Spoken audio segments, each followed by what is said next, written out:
The letter had been folded and unfolded so many times that the creases had gone soft, the paper worn thin at the corners where Jasmine's fingers always found purchase when she read it through again. She had memorized it by now, every careful sentence, every polite hesitation hidden beneath the formal language, but she kept reading it anyway, in the same way a person will press a bruise to see if it still hurts. She was sitting in the window of her small room at the back of the boarding house in Cincinnati, the one Mrs. Hetrick let her use in exchange for help with the washing, and outside the street was doing what streets did in November, going gray and cold and purposeful. Everyone in it hurrying somewhere that was not here. That was the thing about November in Ohio.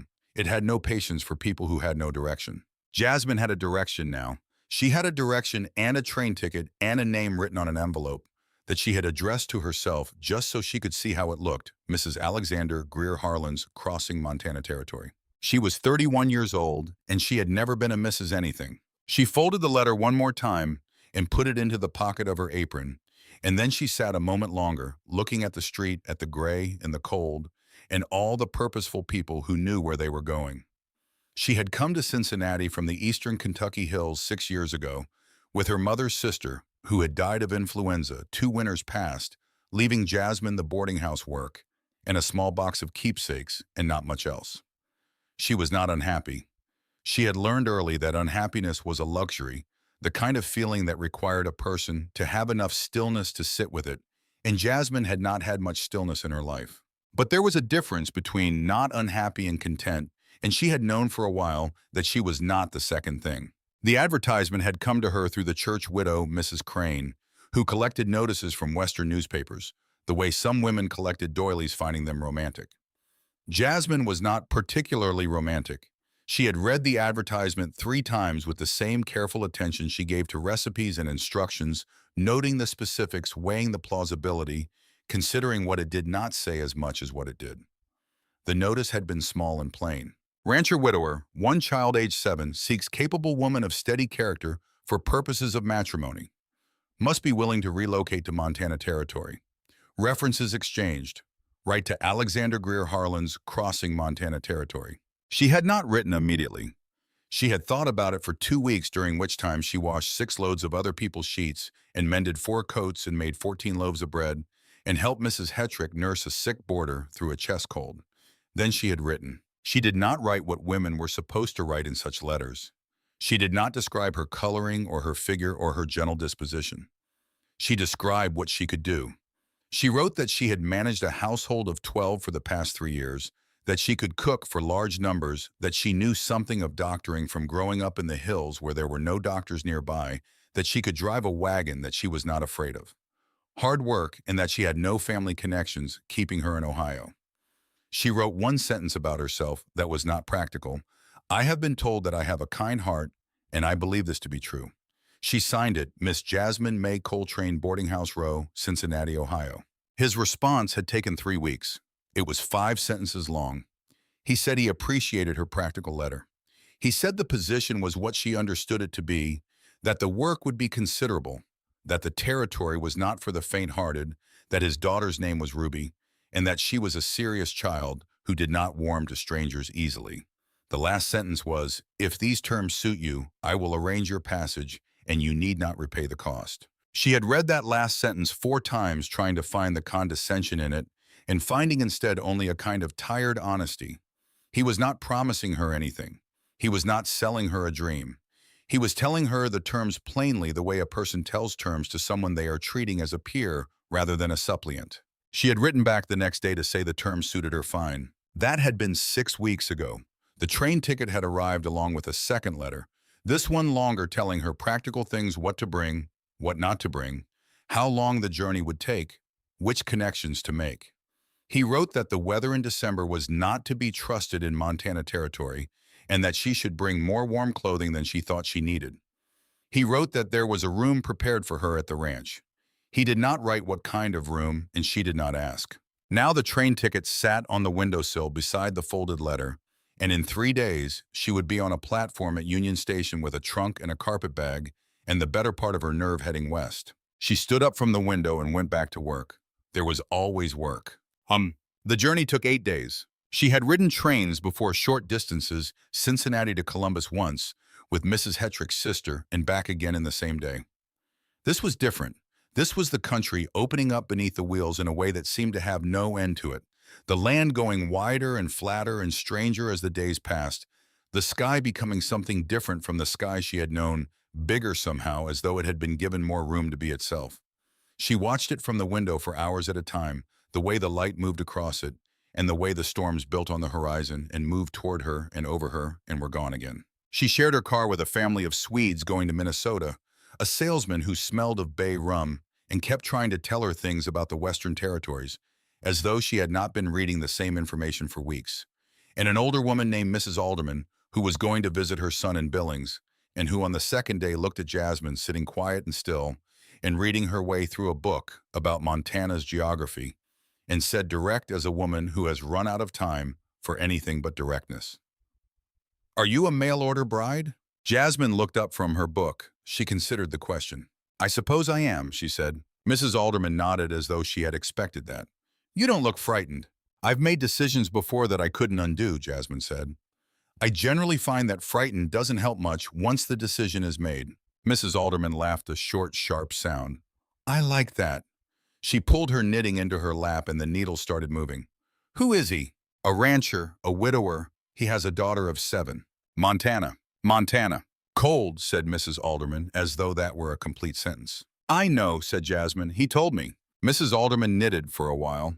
Then she said, "My daughter-in-law came out from Vermont. She hated it for the first 2 years. Said the sky was too big and the winters were too long and the nearest woman was too far away." She paused. "She loves it now. Says she can't imagine living somewhere small."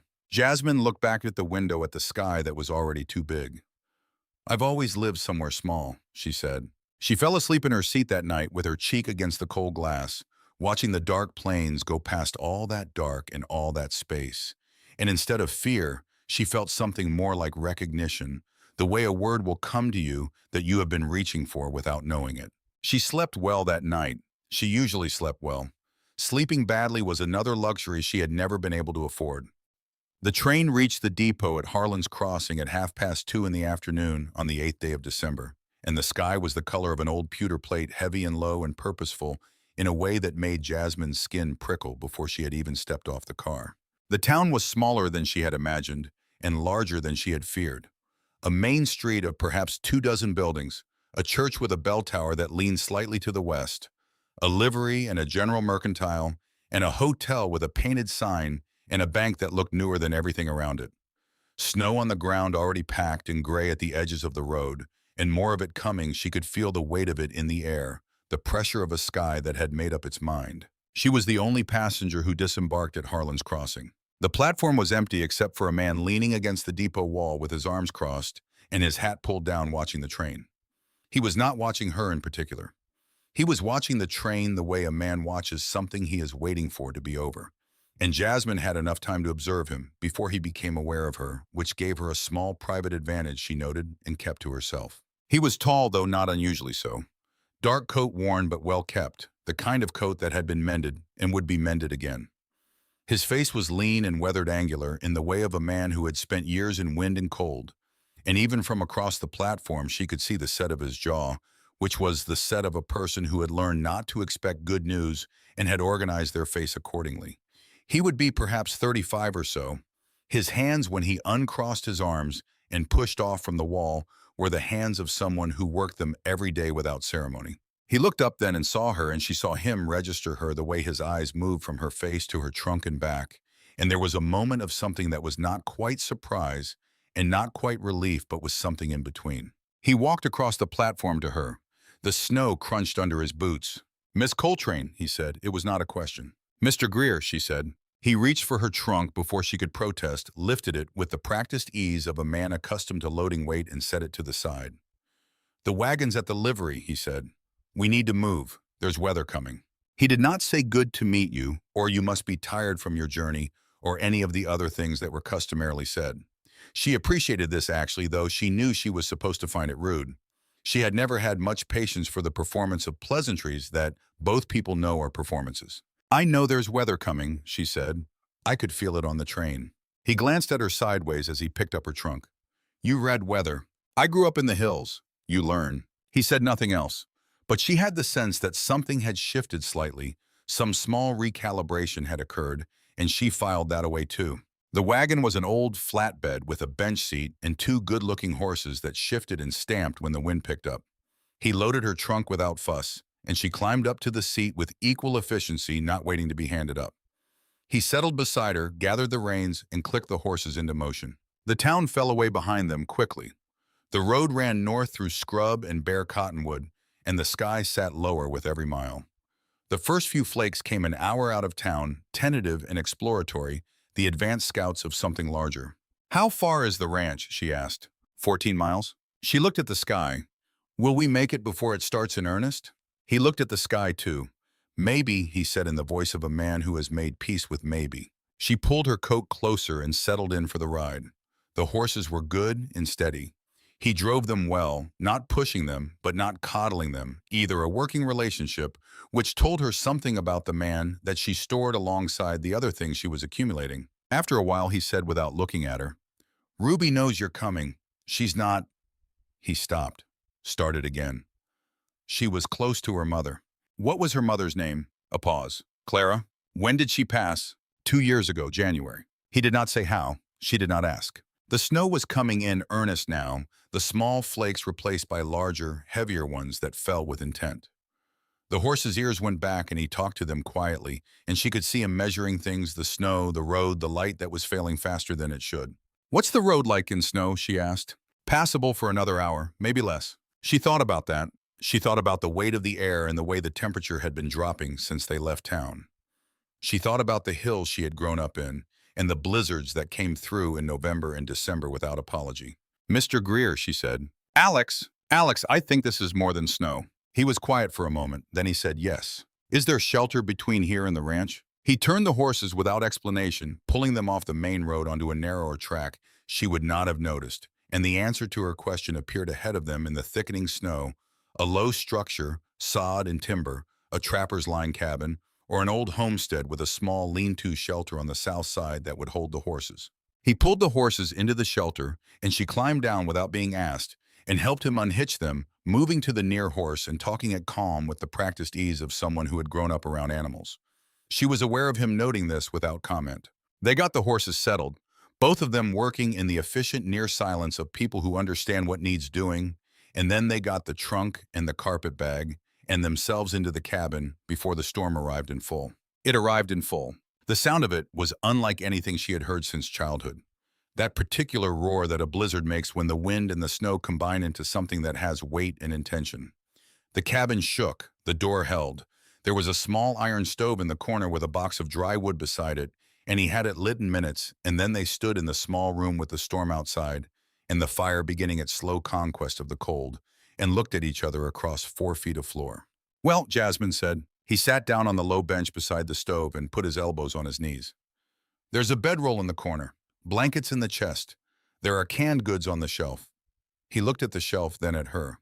"I'm sorry. For the storm. For bringing you out in it." She found the blankets and began sorting them, shaking each one out with a snap. "You didn't bring me out in it. It came. Those are different things." He watched her do this. She could feel him watching, not in an unsettling way, but in the way of a person who has learned to read situations through careful observation and was doing that now, cataloging her the same way she had cataloged him. "You're not what I expected," he said. She glanced at him. "What did you expect?" He looked at his hands. "I don't know. Someone more—" He stopped. "More frightened," she suggested, not unkindly. He didn't answer, which was its own kind of answer. She finished with the blankets and set one aside for him and kept one for herself, and found a third in the chest that smelled of cedar and would do for additional warmth. She looked at the canned goods on the shelf.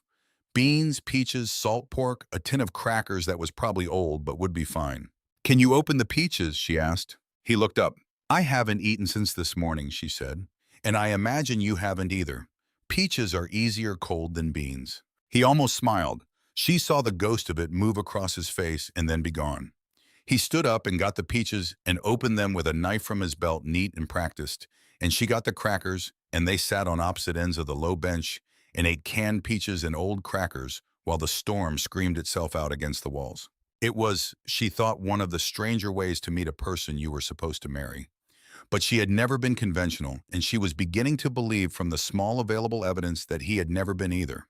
"Tell me about the ranch," she said. So he told her.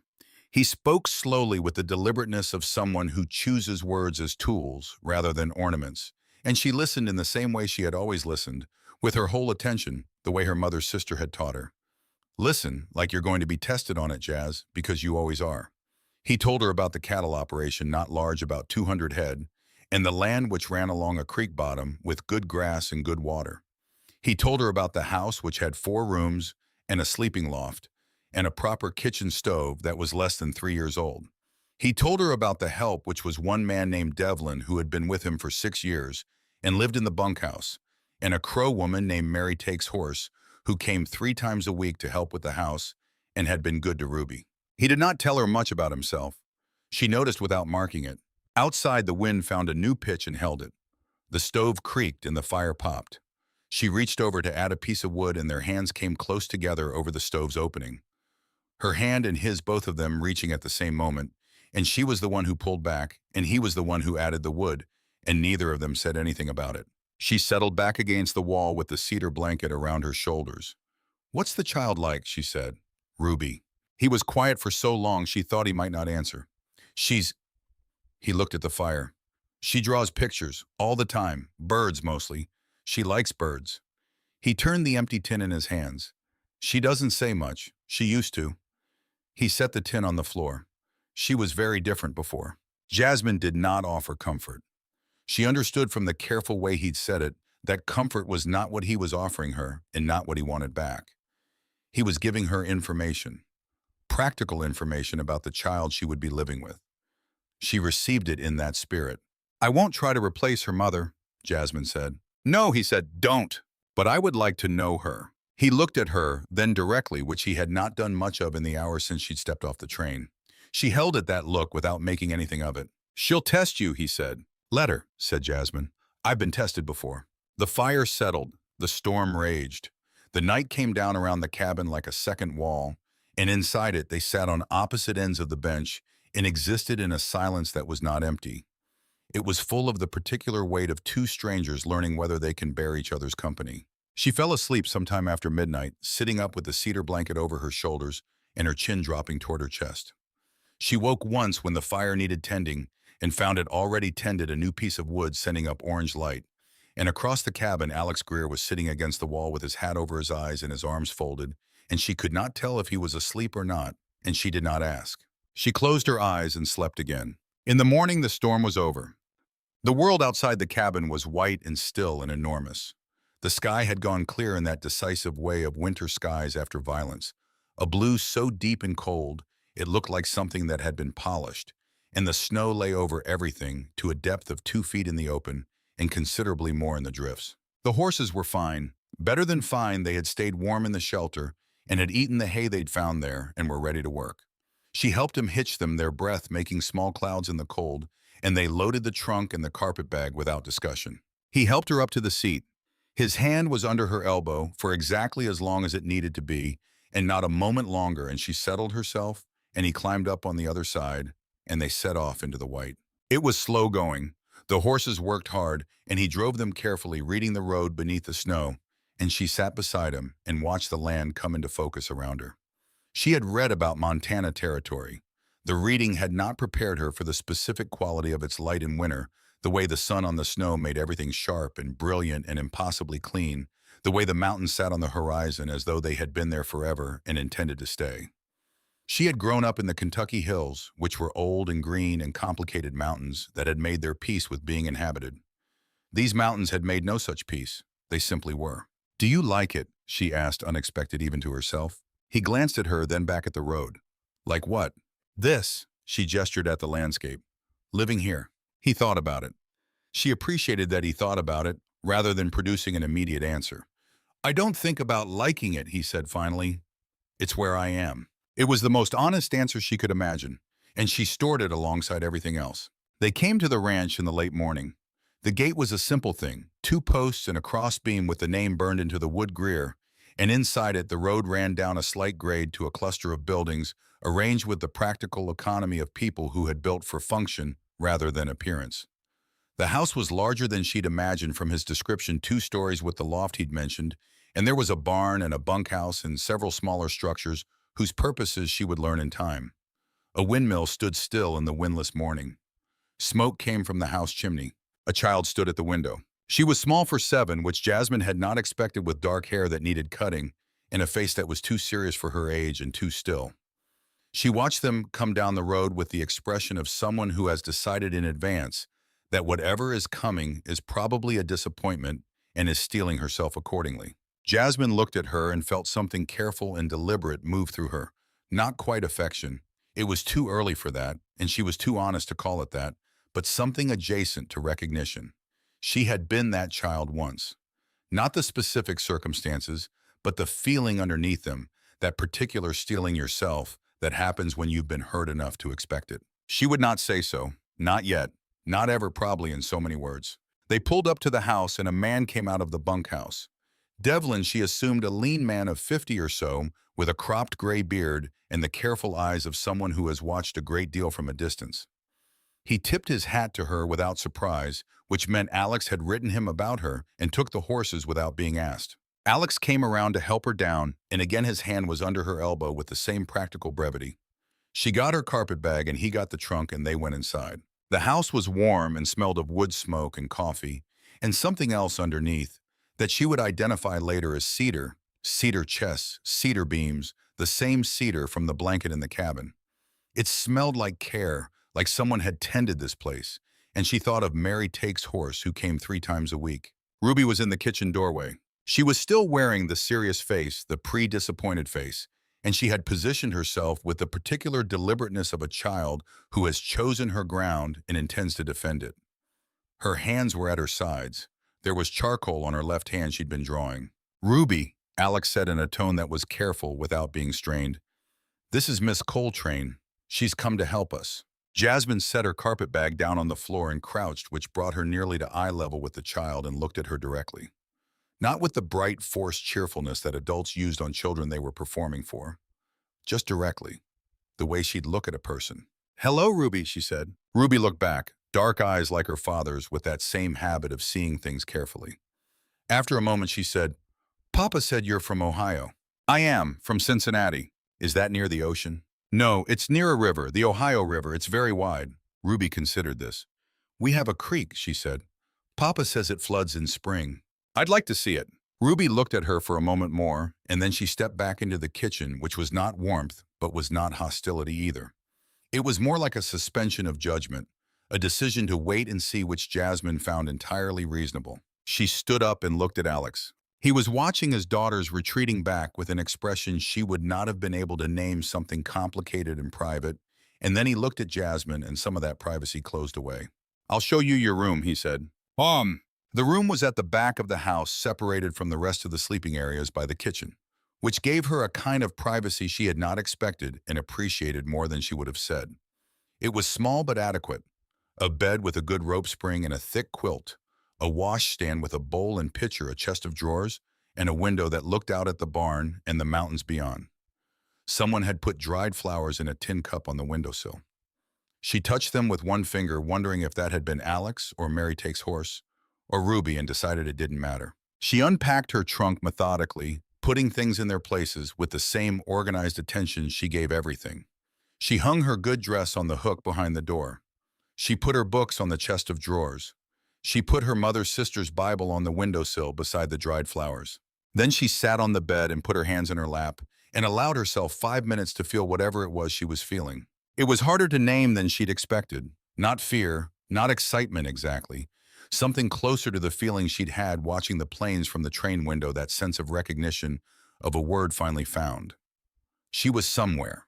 She had come somewhere specific to a specific life with specific people who needed specific things, and she was the person who was going to provide them. She was good at that. She had always been good at that.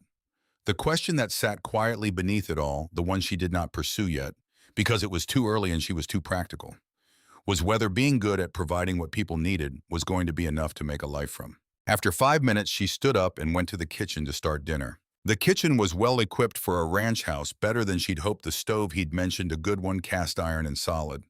A work table. shelves with provisions that were reasonable if not generous, a root cellar accessible from the back door. She found a haunch of salted pork and potatoes and dried beans and set to work with the competence and lack of ceremony that was simply the way she worked. She heard Ruby come in before she saw her. The child's footsteps were quiet, but not sneaking, just small. She set a potato on the table where Ruby could reach it and a small paring knife beside it. She didn't look up. "Do you know how to peel potatoes?" she asked. A pause, then yes. "I could use some help." Another pause. Then Ruby pulled out the chair and sat down and picked up the knife and began to peel the potato with the careful, deliberate movements of a child who had been taught to do something properly and was doing it that way. They peeled potatoes in silence for a while, which Jasmine found entirely comfortable. "My mother used to hum," Ruby said without looking up from the potato. Jasmine didn't fill the silence with any of the things she could have said. She let it sit for a moment. "I don't hum," she said. "I sometimes sing when I'm working alone, but it's not very good." Ruby looked up very briefly. "What do you sing?" "Old songs, mountain songs. The kind where something bad usually happens to someone." A pause. "Why would you sing about bad things?" "Because naming a thing takes some of the power away from it," Jasmine said. "That's what the songs are for, mostly." She set a peeled potato in the pot and reached for another. "What do your birds look like?" "The ones you draw." Ruby's hands went still for just a moment. Then they started moving again. "Different birds," she said. "Meadowlarks, magpies. Papa showed me a golden eagle once." "Did you draw the eagle?" "I tried. It was hard. Eagles are hard because of the way they hold still in the air." Jasmine looked over at her. "Thermaling." Ruby looked up surprised. "How do you know that?" "I looked at birds too when I was young. Not in Montana. Different birds, but the same principle." She set the last potato in the pot and began to get up. "After dinner, I'd like to see your drawings." Ruby said nothing, but she didn't say no. Dinner was plain and good, and eaten at a table where the conversation was mostly the sound of the wind resuming outside and the fire in the stove, and the occasional word from Devlin, who ate with them, which was the custom apparently, and who had the gift of comfortable silence.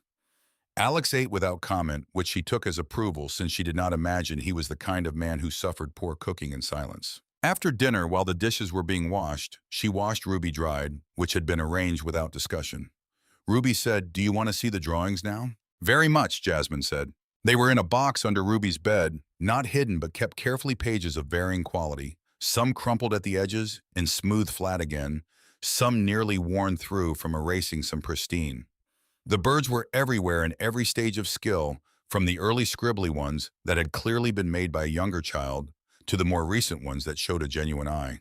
A magpie caught mid-hop a sparrow on a fence post with the wind in its feathers. The eagle that she could tell was the eagle because of the way it occupied the air. Jasmine sat on the floor and went through them slowly, one at a time.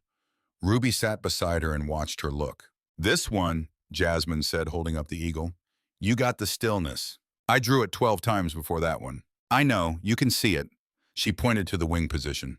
"You had to look at it a long time to understand it, and then when you understood it, you were able to draw it instead of drawing what you thought it looked like." Ruby was very still. "That's what artists do," Jasmine said. "They learn to see before they learn to draw." She put the eagle down carefully and picked up a meadowlark. "This one is earlier. You were drawing what you knew, not what you saw, but you can tell you love them." "I do," Ruby said very quietly. Jasmine put the drawings back one by one with the care they deserved. She did not gush over them or provide the kind of excessive praise that children can always see through. She simply looked at them seriously and said what was true. Before she left the room, Ruby said, "You can look at them again if you want." "I'd like that," Jasmine said. 3 weeks passed. She settled into the rhythm of the ranch, the way water settles into a riverbed, finding the low places, filling them, shaping itself to what was there without losing its own nature. The work was hard and constant, and she met it without complaint, which was not the same as meeting it without feeling. She felt it in her back, in her hands and her feet by the end of every day, the particular ache of work that is necessary rather than chosen. And she slept deeply and woke early and set herself at it again. The cold was different from Ohio cold. Ohio cold was wet and heavy, the kind that got into your bones. Montana cold was dry and absolute, as though the temperature were a decision the land had made and had no intention of revisiting. She wore everything Alex had told her to bring, and sometimes more, and she learned to layer in the specific order that kept her warm longest, which she'd worked out by the second week through observation and trial. She learned the house. She learned where things were kept and how things were done and where the inefficiencies were, and she corrected what she could correct without comment and left alone what was not hers to change. She learned the stove's moods, the particular sounds that meant it wanted more wood versus the sounds that meant it was running well. She learned where the water froze first in a hard cold snap.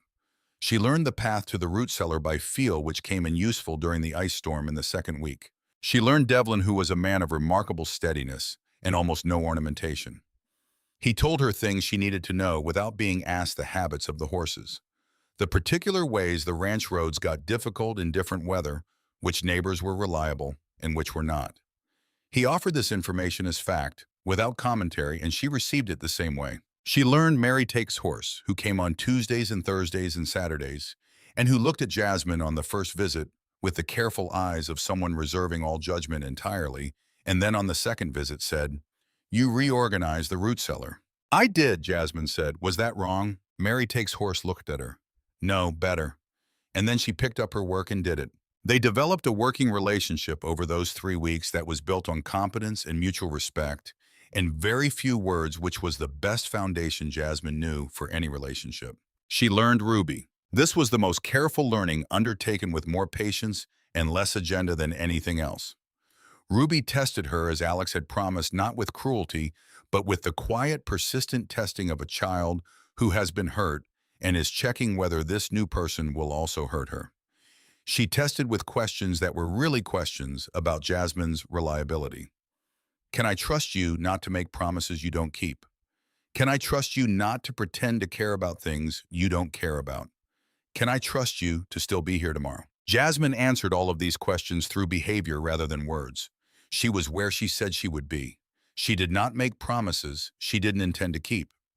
When Ruby showed her something, a drawing, a found object, a bird she'd spotted at the window, Jasmine looked at it with her whole attention and said what was true about it, not what was flattering. She did not try to be Ruby's mother. She tried to be someone Ruby could be around without it costing her anything. Alex, she was still learning. He was not a man who made himself easy to learn. He was present and consistent and reliable in the practical ways he did. What needed doing, he maintained the ranch with the focused attention of a man who understood that a working ranch is a living thing that requires constant feeding, but he was not forthcoming in any other way. He spoke when speech was necessary and fell quiet when it was not, and the quiet was neither hostile nor comfortable, but something in between, a kind of armored neutrality that she understood was not aimed at her specifically, but was simply how he was. She did not push at it. She had no business pushing at anything here yet. She was 3 weeks in, which was nothing, and she was still a stranger, in the fullest sense, still reading the terrain, still learning where the ground was solid. But she noticed things. She noticed that he always knew where Ruby was. Not in an anxious way, not hovering, but with the peripheral awareness of a man who has calibrated his attention to track one particular child. She noticed that he left a lamp on in the kitchen when he was the last one up.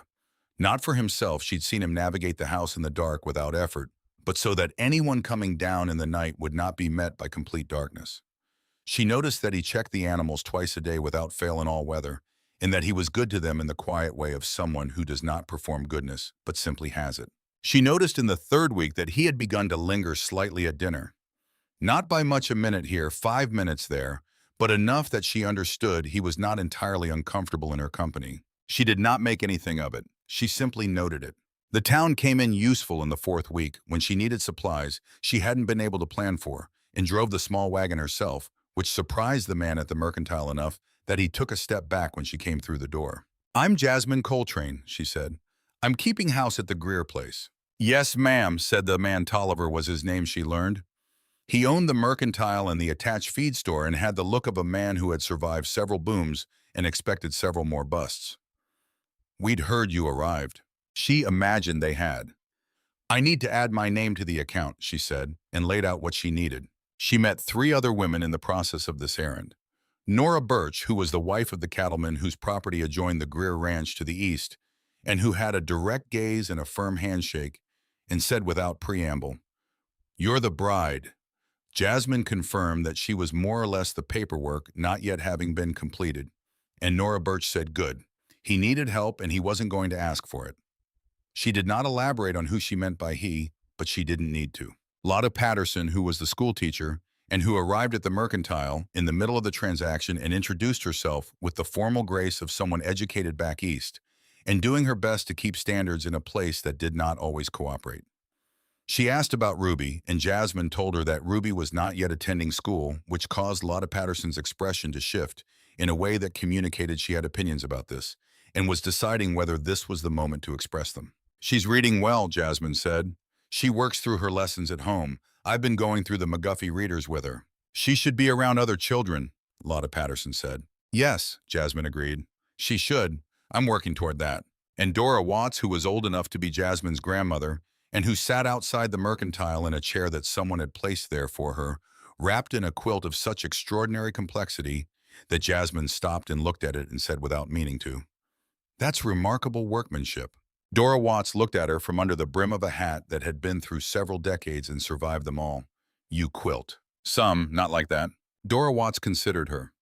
"Come back Saturday," she said. "There's a quilting circle at the church. First of every month, this Saturday." She fixed Jasmine with a look that did not invite demurral. "We don't have enough hands and the winter drives everyone inside, so we may as well be useful." "I'll come," Jasmine said, and she meant it. She drove home in the late afternoon with the supplies and 3 new names, in the beginning of the shape of her life here, and she felt not quite at home. That was too large a word, still, but something more situated than she'd felt before. The conversation about the wedding happened on a Tuesday evening in the 5th week. She had been expecting it. She had been aware in the way she was aware of most things peripherally without pressing that the situation they were in was a specific kind of limbo that would eventually need to be resolved. She was keeping his house and raising his child more or less, and the arrangement was not without its ambiguities. The town knew she was there. Mary Takes-Horse knew the sleeping arrangements, which were entirely separate and proper, but that would not prevent speculation. He came into the kitchen after dinner while she was setting bread to rise for the morning, and he sat down at the table, which was not his usual habit after dinner, and she understood from this that he had come with intention. She covered the bread dough with a cloth and turned around, leaning back against the work table with her arms folded, not in defensiveness, but in the practical posture of someone resting after use. "The minister comes through on the 15th, he said. "Reverend Carswell. He does a circuit." "I know," she said. "Nora Birch mentioned him." "I thought—" He stopped. He had the habit she'd noticed of beginning sentences and then reconsidering them, weighing whether they were the right sentences. "It would be more proper," he said finally, "if you're willing." She considered him across the kitchen. The lamp was on the table, and it put the room in the amber warm light that was better than truth at this hour, making everything look a little more settled than it was. "I'm willing," she said. "That's why I came." He nodded. He looked at the table, then at her. "I don't—" Again that pause. "I want to be honest with you." "Please," she said. "What I can offer is it's not—" He put his hands flat on the table. "I'm not able to promise you more than I have now. The ranch, a home, security such as it is, Ruby." He was quiet for a moment. "I was married before. I know what that means, what it's supposed to mean, and I'm not that person anymore." She listened to this, carefully parsing it, not for what it said, but for what it was trying to say. "You're telling me not to expect love," she said. He looked up and she held his gaze steady because she did not want him to think she was hurt by this, and she was not, or not in the way he feared. She was cataloging as she always cataloged. "I'm telling you to be clear about what you're agreeing to," he said. "And what are you agreeing to?" He was quiet. "Mr. Greer," she said, and she let the formality back into his name on purpose to match the formality of what was being said. "I'm 31 years old. I left Ohio with my trunk and my books and no particular illusions. I know what this is. I agreed to it with open eyes." She paused. "You've been decent to me. You've been fair. That's more than many women get, and I don't say that bitterly." She unfolded her arms and turned back to the bread dough, giving him room to breathe. "We'll be married on the 15th. We'll continue what we've started. What it becomes over time will be what it becomes." After a moment, he said, "You make it sound simple." "It is simple," she said. "Simple and hard are different things." He was quiet again, and she worked the bread, and then he got up from the table and said, "Good night, Miss Coltrane." And she said, "Good night, Alex," and he went upstairs. She stood at the work table alone for a while afterward. Outside, the wind moved against the house with its low, constant voice. The stove made its small sounds. The bread dough moved under her hands with a living quality, something yielding and resistant at once. She thought about what he'd said, what he hadn't said, what she'd chosen to understand from it. He had told her not to expect love, which was not the same as saying there would be none. He had told her he was not the person he had been, which was not the same as saying he was not capable of becoming someone new. She was not going to tell herself a story about him. She had made that decision before she ever got off the train, but she was going to watch and wait and work and see. She always saw eventually. Aswa. The wedding was small by choice and circumstance both. Reverend Carswell was a broad, cheerful man of 60 who had been doing this circuit for 20 years and had, by his own cheerful admission, married more people in difficult situations than he could count, and had stopped counting because the marriages on the whole worked out well enough. He said this to Jasmine privately, while Alex was signing the church register, and she understood it as the kind of pastoral reassurance he had delivered many times, and she received it as such. Nora Birch and her husband attended, and Devlin and Mary Take's horse, who stood to the side and observed with the composed attention she brought to everything. Lotta Patterson came with a small bouquet of dried flowers she'd tied with red ribbon, which Jasmine accepted with genuine gratitude, and which made something in her chest do something that was not sentiment but was not far from it. Ruby stood beside her father in a dress that had been pressed for the occasion, dark hair brushed smooth, and she did not fidget, and she did not look away, and she held her father's hand throughout, which Jasmine saw from the corner of her eye, and put away carefully in the part of herself that was not yet ready to look at certain things directly. The ceremony was brief and plain, which suited them both. They said the words that needed saying, she heard the words, felt the weight of them, the seriousness and the strangeness of committing to the unknown. And when Reverend Carswell said Alex could kiss his bride, there was a pause in which Jasmine was aware of everyone in the room being aware of that pause. And then Alex leaned forward and pressed his mouth to her forehead, briefly warm and deliberate, and then he stepped back. She kept her face still. The forehead, not the lips, not the cheek. The forehead, which is what you offer to someone you want to honor without claiming. She did not know exactly what to make of it, so she put it in the same place she put the lamp in the hall, and the way he watched his daughter, and she let it settle there with everything else she was accumulating. Afterward, there was food at the church hall. Nora Birch had organized it, which meant it was ample and well made, and the handful of people who had gathered for the wedding relaxed into something easier. She watched Alex talk to Nora's husband, Frank Birch, about cattle prices, and she saw him be briefly something more than the armored neutrality he usually wore. Something that was almost lightness, the quality of a man with a friend, and it made him look younger. Lotta Patterson appeared at Jasmine's elbow. "Have you thought more about Ruby in school?" "I have," Jasmine said. "I think January." Lottie looked at her. "What changes in January?" "She'll know me better. The routine will be established. It'll be less of a break." She watched Ruby across the room, standing with Devlin, listening to him with her full attention, the way she listened when she was genuinely interested. She needs to trust that the home will still be there when she comes back to it. Once she's sure of that, she's a bright child, Lotta said. "Extremely," Jasmine agreed, "and entirely without the patience for being condescended to, which will serve her well in life, but may cause some difficulty in the short term." She glanced at Lottie. "Are you good at not condescending?" Lotta Patterson's mouth curved. "I try to be." "Good," said Jasmine. Dora Watts appeared on the other side of her as though materialized from the general atmosphere of age and watchfulness. "You came to the circle Saturday," she said. "I did.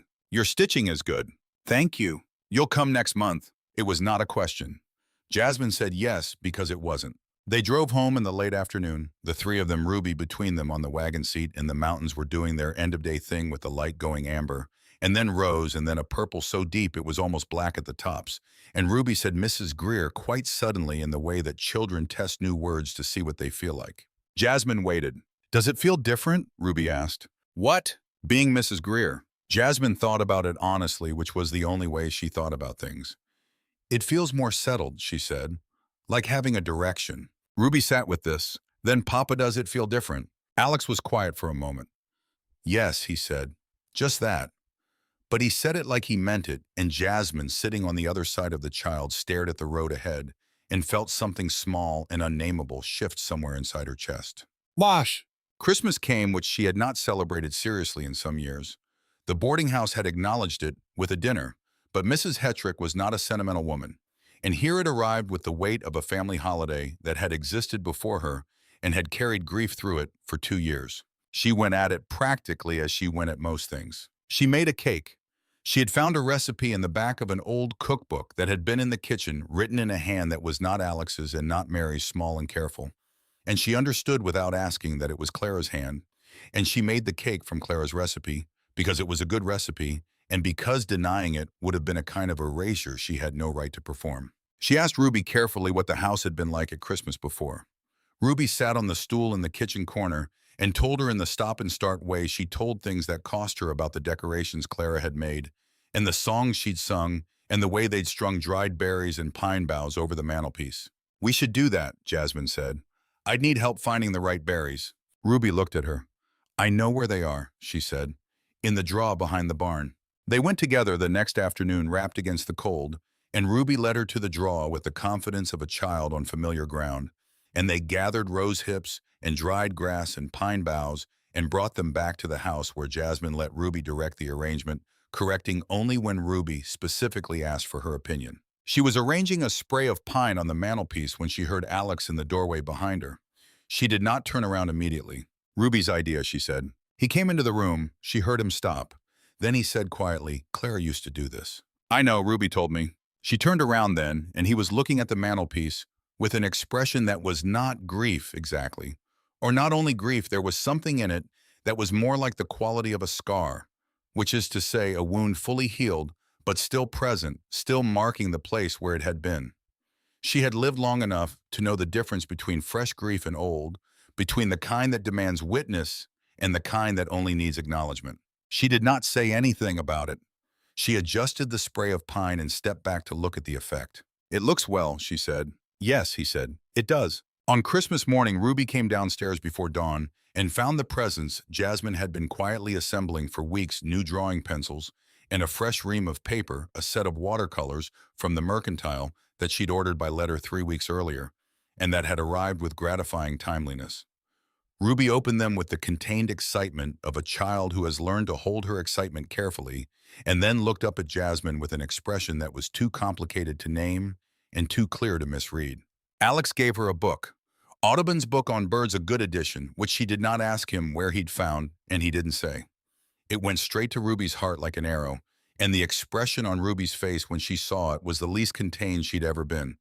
All the careful holding abandoned for just a moment, and Alex caught her when she flung herself at him and held on in the way of a child who was still underneath everything a child. Jasmine turned back to the stove. For herself, there was a small box wrapped in brown paper on the table with her name on it in Ruby's painstaking handwriting. Inside was a drawing, the meadowlark, the second meadowlark, better than the first, the one Ruby had been working on since December began. In the corner, in that small, careful hand, for Mrs. Greer. She put it on her windowsill beside her mother's sister's Bible and the dried flowers in the tin cup, which had been augmented now by a spray of pine from the drawer. It was the best Christmas she could remember. She would not have said so aloud, but it was. January arrived with a cold so particular and specific it felt like a pronouncement. The creek froze entirely for the first time since Jasmine had been there, and she walked out to look at it one morning when the temperature had gone well below what she had words for, and found Alex already there, standing at the bank and looking at the ice. "Does it do this every year?" she asked. "Some years." He was quiet for a moment. Clara was afraid of it frozen. She grew up in Virginia. She never got used to cold like this. It was the second time he had mentioned Clara voluntarily without being asked. She noted this and then set it aside. "I grew up in the hills," she said. "We had cold but different, less of it." She looked at the ice, which was thick and clear near the bank where the water had slowed before freezing, and white and milky in the middle where it had gone down in layers. "But I'm not afraid of it." "No," he said. "I can see that." They stood there a moment more side by side in the extreme cold, looking at the frozen creek. "Ruby starts school Monday," she said. "I know. Are you worried?" He was quiet. Then, "She needs it. She needs children her own age." He bent down and picked up a small stone that had been sitting on top of the bank ice and turned it in his gloved fingers. I've let things go too long. Since Clara." He didn't look at her. "There were things I should have done sooner." She did not offer absolution, and she did not offer consolation. She understood he was not asking for either. "She'll do well," Jasmine said. "She has her own kind of fierceness." He looked at her then briefly. You've seen that. In the first week. He said nothing, but he dropped the stone back onto the ice where it skittered and slid to a stop, and they walked back to the house together in the bright, terrible cold, their breath going white and quick ahead of them. Ruby started school on Monday. She went with her jaw set and her schoolbook under her arm, and Jasmine drove her in the wagon without comment, understanding that Ruby's composure was hard-won and should not be disturbed by excessive attention. When Ruby got out of the wagon in front of the school, she stood a moment on the step and looked back. "Will you be here?" she asked. "At 3 o'clock, Jasmine said. Ruby looked at her for a moment longer. Then she turned and went in. At 3 o'clock, Jasmine was there. She had been there since 2:30, which she would not have admitted. When the school door opened and children came spilling out, and Ruby appeared in the middle of them, not at the back, not hanging behind, but in the middle with a girl on each side of her, who appeared to be talking at her simultaneously, and to whom she appeared to be listening, with her usual full attention, Jasmine felt something in her chest do that nameless thing again. Bigger this time, and she kept her face arranged and held the reins and waited. Ruby climbed up onto the wagon seat. "How was it?" Jasmine asked. "There are 2 girls named Emma," Ruby said. "One of them draws." "Which one?" "Emma Birch. She draws horses, but she's not very good. I'm going to show her how to look at things first." "That's kind," Jasmine said. "It's practical," said Ruby. "Her horses look like dogs. It's better if they don't." Jasmine agreed that it was. February went differently. It went differently because of the snow that came in the second week and the cold that held underneath it, and because of the calf that came early in a January thaw and had to be kept in the barn, and because of Devlin, who fell on ice and cracked 2 ribs and was no good for heavy work for 3 weeks. She had not expected to be doing the work that Devlin's cracked ribs made necessary, but she did it, and she did it without being asked because there was simply no one else to do it. Alex came into the barn at 5 in the morning on the 4th day of Devlin's incapacity and found her there already, the calf fed and settled and the other animals seen to. And he stood in the barn doorway in the cold gray morning light and looked at her where she stood at the water barrel with ice on her coat. She looked at him, looking at her. "Go see to Devlin," she said. "His cough worried me last night. Check his temperature." He stood a moment more. Then he went. That evening after dinner, Ruby in bed, Devlin dosed and resting, he sat at the kitchen table with his coffee, and she sat across from him with her mending, and it was quiet the way it was sometimes quiet between them. Comfortable in its way, the fire talking to itself. "You didn't have to do the barn work," he said. "There was no one else. I could have. You were up until midnight with the north fence." She bit a thread. "I was up at 4. It divided reasonably." He looked at her across the table. There was something in his face she couldn't entirely read, something that had been building over the past weeks, and that she'd been aware of peripherally, not looking at it directly. "Jasmine," he said. It was the first time he'd used her given name without the miss in front of it. She kept her eyes on the mending. He stopped. He looked at his coffee. "You're not what I thought a wife would be." She glanced up then. "What does that mean?" "I mean," he was choosing words the way he always chose them, carefully knowing their weight. "I expected someone who needed more managing, who needed to be shown things, who would be—" He shook his head. "You don't need me to run this house." "No," she agreed. "But that's not the same as not wanting a partner in it." He was quiet. She looked back at her mending. "I came here knowing I would work," she said. "I came knowing it would be hard and that I'd have to earn my place. I didn't expect the place to be handed to me." She turned the mending in her hands. "But I didn't expect to be alone in it either." He put both hands around his coffee cup. I know I've been—" He stopped again. "Present," she said. "You've been present. That's what matters most." She finished the seam she was on and set the mending down. "I'm not asking for anything you haven't agreed to give." "What if what I agreed to was not enough?" he said. She looked at him then, and this time she let herself look at him fully, the way she'd been careful not to do very often, because he was the kind of man who could be looked at too directly and would flinch from it. He did not flinch. "Then we work toward enough," she said. "That's what working together means." He held her gaze for a moment. Then he looked away out the window where the dark was complete and the cold pressed against the glass, and she picked up her mending again, and they sat in silence. That was different from what it had been at the beginning. Warmer, less armored, the particular quality of silence between 2 people who have decided without discussing it to trust each other a little more than before. March. March meant mud in the return of something like warmth temperatures that, by Ohio standards, would have been cold, but by Montana winter standards felt like mercy. March meant the creek thawing at the edges and the birds coming back first, the hardiest ones, the chickadees and nuthatches that had been around all winter, but were now more vocal, and then the meadowlarks, which Ruby had been waiting for with an intensity that expressed itself as watching from the window every morning after breakfast. The first meadowlark of the spring arrived on a Thursday morning, and Ruby came tearing out of the house and stood in the yard with her head back listening, and Jasmine came to the door and stood in it without going out watching. The meadowlark sang from somewhere in the willows along the creek. Ruby stood with her whole body pointed at the sound. Alex came around the corner of the barn with a rope in his hands and stopped when he saw his daughter, and he looked at her the way he sometimes looked at things he loved without having a way to say so. And then he looked at Jasmine in the doorway, and she looked at him, and there was a moment between them that was about Ruby and also about more than Ruby. A moment that acknowledged without words that something had taken root here in this house. In these months since the blizzard, something quiet and persistent, the way the right things grow. He looked away first. She went inside to start breakfast. In April, she expanded the kitchen garden. Devlin, back to full capacity, helped her turn the ground, and she planted what could go in early kale and turnips and the cold hardy herbs and planned the rest on paper, something she'd been doing through the winter in the margins of her notebooks. She had not asked Alex about this. She had told him practically what she intended to do and approximately what it would cost, and he had looked at her plans and said, "That seems right," and gone back to what he was doing, which was his version of enthusiastic endorsement. Ruby brought her drawings outside to do on the warm afternoons, setting up on the kitchen steps with her new watercolors and the Audubon book open beside her, working with the methodical attention of someone engaged in serious work. Jasmine would be in the garden nearby, and they would exist in the same space without demanding anything of each other, which was she had come to understand Ruby's primary love language. One afternoon in the middle of April, she was on her knees in the garden turning compost into the beds when she heard Ruby behind her say, "Do you think about Ohio?" She didn't look up. She had learned that Ruby often said the most important things to the back of someone's head. Sometimes, not often. "Do you miss it?" She thought honestly. "I miss my mother's sister," she said. "But she's been gone 2 years, Ohio itself." She pressed her hand into the dark earth. "No, I don't miss it."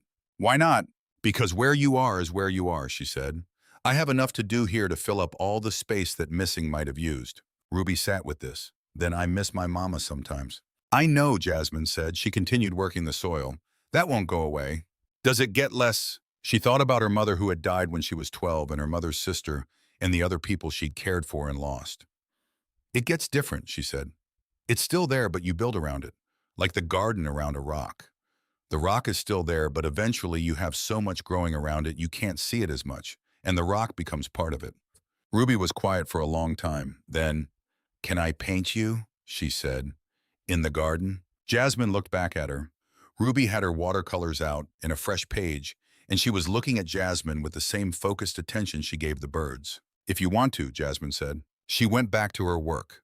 Behind her, she heard the small sounds of Ruby working the brush and water, the careful application of paint, and she stayed as she was on her knees in the garden and let herself be seen. Yum. The town gathering in May was Jasmine's first real encounter with Harlan's Crossing as a social entity rather than a supply destination. Nora Birch organized it as she organized most of the communal life of the town, with the capable efficiency of a woman who understands that community is a thing you have to tend if you want it to survive.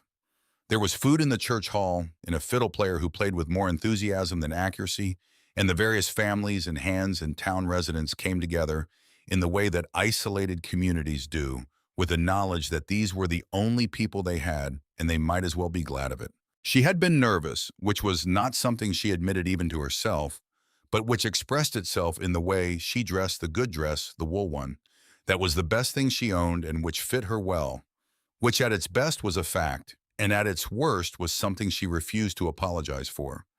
And in the way she helped Ruby with her hair and made sure the child's dress was presentable and generally managed her own nerves by managing other people's appearance. Alex wore his good coat, which she had observed was reserved for occasions, and he drove them to town with the formal attention he paid to things that mattered.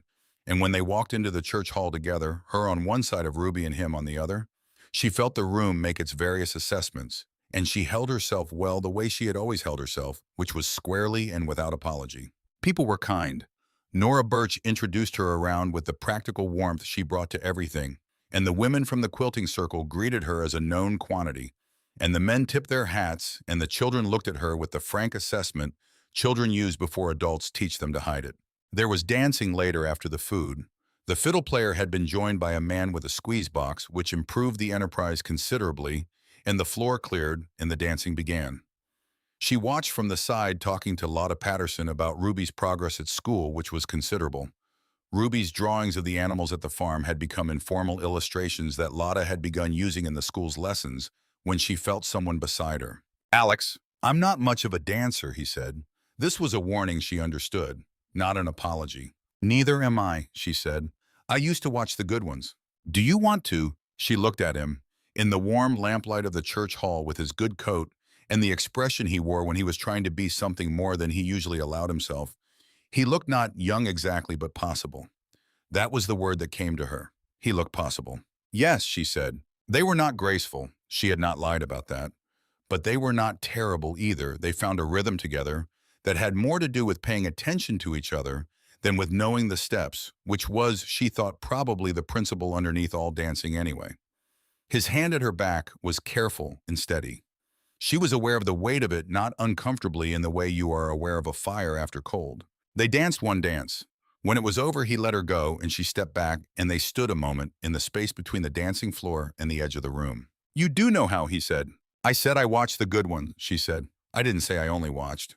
The ghost of that almost smile, the one she'd been seeing since the first day, and which she'd begun to think of as the most honest expression he had moved across his face. They went home in the dark with Ruby asleep between them, the child's head on Jasmine's shoulder, and the night was enormous above them, and the stars were doing what Montana stars did, which was demonstrating that the sky really did go all the way to the edge of everything.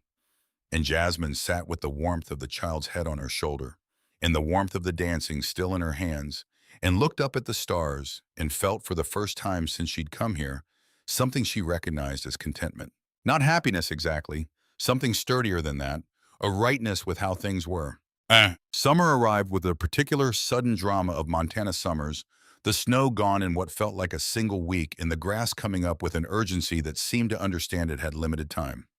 The ranch woke up in a different way in summer, the pace quickening, the work expanding to fill the longer days. She learned the summer work the same way she'd learned the winter work, by doing it alongside whoever was doing it, asking the questions that needed asking, and making the rest up from common sense and observation. She helped with the calves that were old enough to wean. She managed the kitchen garden with the focused intensity of someone who has invested in a thing and intends to see it succeed. She put up preserves in July with Mary Takes Horse, and they worked together in the kitchen on the long hot afternoons with the efficiency of two women who have established their rhythm. "He's different," Mary said one afternoon, not looking up from the peaches she was peeling. Jasmine glanced at her. "Different from what?" "Before." Mary set a peach in the bowl. "Before you came." Jasmine did not know what to say to this, so she said nothing, which was often the right response. He was, Mary considered with the deliberateness she brought to speech. He was going through the motions, working, caring for Ruby, but not— She picked up another peach. "Present." "I know the feeling," Jasmine said. Mary looked at her, then the first time she'd looked at her directly in this conversation. Something passed between them that was an acknowledgement, wordless, the kind that passes between people who understand the same things without needing them explained. "He's more present," Mary said, and went back to her peaches. She did not ask whether Devlin had noticed. She did not ask whether she herself had noticed, though she had. She noticed everything, as she always had. She noticed that he had begun to tell her things. Not large things, not the things he kept closed inside himself, the grief and the fear, and whatever it was that made him wake sometimes in the night and go out to the barn for an hour, but small things. What the grass looked like along the northern fence, what he'd heard in town about the railroad coming through, what he thought about the calf that had been born too small and might not make it. He told her these things in the way he told things, without ornamentation, usually while they were both doing something else, and she received them in the same way as information, and also as something else, something that had no practical name. One evening in late July, when the heat had finally broken and the air was cool enough to sit outside, she was on the porch steps with the Audubon book Ruby had lent it to her, a fact she had not made much of, looking at the plates when he came and sat on the step above her with his coffee. "She gave that to you," he said, meaning the book. "She lent it to me." She turned a page. "The meadowlark plates are particularly good." He was quiet for a while. Below them, the yard was doing its evening things. The horses at the fence, the windmill turning slow, a nighthawk making its abrupt dives over the field. I wrote a letter today, he said, to Clara's parents. She looked up. I told them. He stopped. He turned the coffee cup in his hands. I told them Ruby was well, about school, about, he paused, about you. What did you tell them? He was quiet for a long moment. That she had someone who saw her clearly, he said, that it was a good thing. She turned back to the book, but she was not reading it anymore. She was sitting with what he'd said, the specific weight and choosing of it. Did you tell them you were well? She asked. He was quiet longer this time. I'm better, he said, than I was. She turned a page of the book, a page she wasn't looking at, and the nighthawk made its dive again, that strange plunging flight that ended each time just above the ground, and she thought about the way things come back when you're not looking directly at them. I'm glad, she said. Fall arrived with more grace than it had in Ohio. The light going golden and warm, and the aspens going yellow. The yellow of aspens in Montana was something she hadn't been prepared for, a color so specific and clear, it seemed almost implausible. And the ranch settling into its fall work, which was extensive and physical and required everyone. It was in September that the first real difficulty arrived. His name was Warren Holt, and he was a land agent from Billings. And he arrived on a Tuesday when Alex was in the north pasture and found Jasmine alone at the house, which she suspected was not a coincidence. He was well dressed in the way of someone who wants to establish a difference between himself and the people he's talking to. He was perhaps 45, with the kind of face that was professionally pleasant without being actually kind, and he looked at the house and the yard and Jasmine standing on the porch with the assessing gaze of someone adding things up. Mrs. Greer, he said, I'm here about the mineral rights. She did not invite him in. My husband isn't home, she said. I know, he said pleasantly. I thought perhaps you and I might have a conversation. She looked at him steadily. About what? There are coal deposits, he said, that have been identified on the southern portion of your property. There's a company very interested in acquiring the mineral rights. The offer is generous. She said nothing. She was thinking about what this information meant, what the shape of it was, where the pressure was. I'd need my husband here to discuss anything like that, she said. Of course, he said. But you have influence, surely. You could... My husband is his own man, she said with an evenness that she could feel him registering as firmness. I don't influence him in business matters. That's not how we work. He looked at her for a moment longer, recalibrating. Would you tell him I called? I will, she said. Good day. She went inside and watched from the window until he rode away. Then she sat down at the kitchen table and stayed there for a few minutes. She was not frightened, but she was alert in the way she got alert when she sensed something that needed watching. When Alex came in at noon, she told him about Warren Holt and what he'd said. She told it plainly without dramatic coloring, the facts and the impression and the specific thing Holt had said about approaching her when Alex was away. Alex sat across the table and listened. When she was done, he was quiet for a moment. He'll come back, Alex said. Yes. He's been to the Birches, Alex said, and the McIver place. She looked at him. What do you know about the deposits? Not much. Someone from the Territorial Survey mentioned it last year. I didn't think much of it at the time. You might want to know more now, she said, before he comes back with a number. He looked at her. You think I shouldn't sell? I think you should understand what you own before you decide what it's worth, she said. That's different from telling you what to do. He was quiet. Then, what would you do? I'd write to the Territorial Land Office and ask for the survey data, she said. I'd find out who the company is and what their intentions are, and whether there are other ranches in similar situations in the territory where I could find out what the outcome was. And then I'd decide. He looked at her steadily. You've thought about this. I've been thinking about it since he rode away, she said. But it's your land, your decision. He nodded slowly. Write to the land office, he said. Let's see what we know. She wrote the letter that afternoon. What they learned over the course of 3 weeks of correspondence and inquiry was that the company Warren Holt represented had acquired mineral rights on 6 ranches in the Eastern Territory and had begun extraction on 2 of them. On both of those ranches, the cattle operations had been significantly disrupted. Roads built through grazing land water sources affected the constant noise and traffic of a mining operation, incompatible with the ranching life. Alex read these letters at the kitchen table with the same deliberate attention he brought to everything. When he was done, he folded them and set them down. No, he said. No, she agreed. When Warren Holt came back, which he did in October with a higher number and a more polished manner, Alex met him in the yard and told him the answer was no, and the answer would remain no. Holt tried several angles, all of which Alex listened to with the same steady patience and declined. At the end, Holt looked past Alex at Jasmine, who was standing in the doorway, and Alex said without looking at her, "This is my wife's home as much as mine." And Holt, reading the room correctly, took his leave. She stood in the doorway until Holt was gone.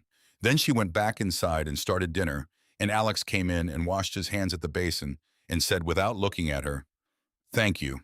And she said, "You made the right call," and neither of them said anything more about it.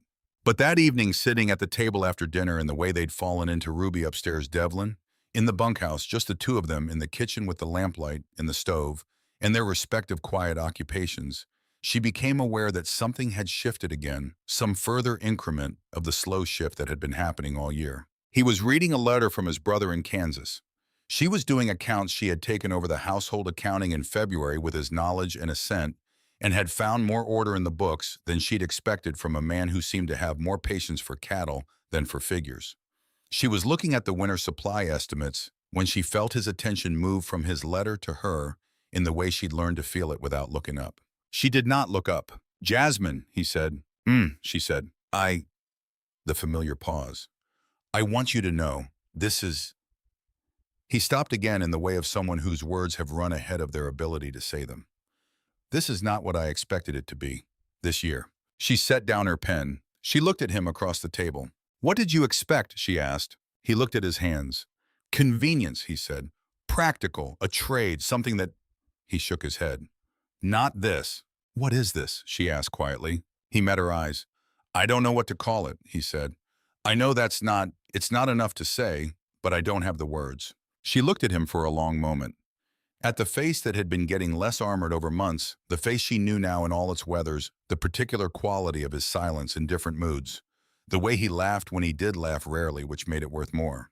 "You don't have to call it anything," she said. "Not yet." He looked at her, and there was something in his face that was more open than she had seen it, something that had been behind the armored neutrality all along, and was now visible just for a moment before he looked away. She picked up her pen and went back to the accounts. He went back to his letter. The stove spoke quietly to itself. Outside, the autumn wind moved around the house, and she sat with the accounts in the lamplight and the feeling in her chest that was getting harder to name with practical words. The first anniversary of her arrival came in December, which she marked only privately in her own accounting of the year. She had arrived in a blizzard, had spent her wedding night, the night before the ceremony, that made it official in a sod cabin with a man she had just met, eating canned peaches and crackers and talking about the ranch.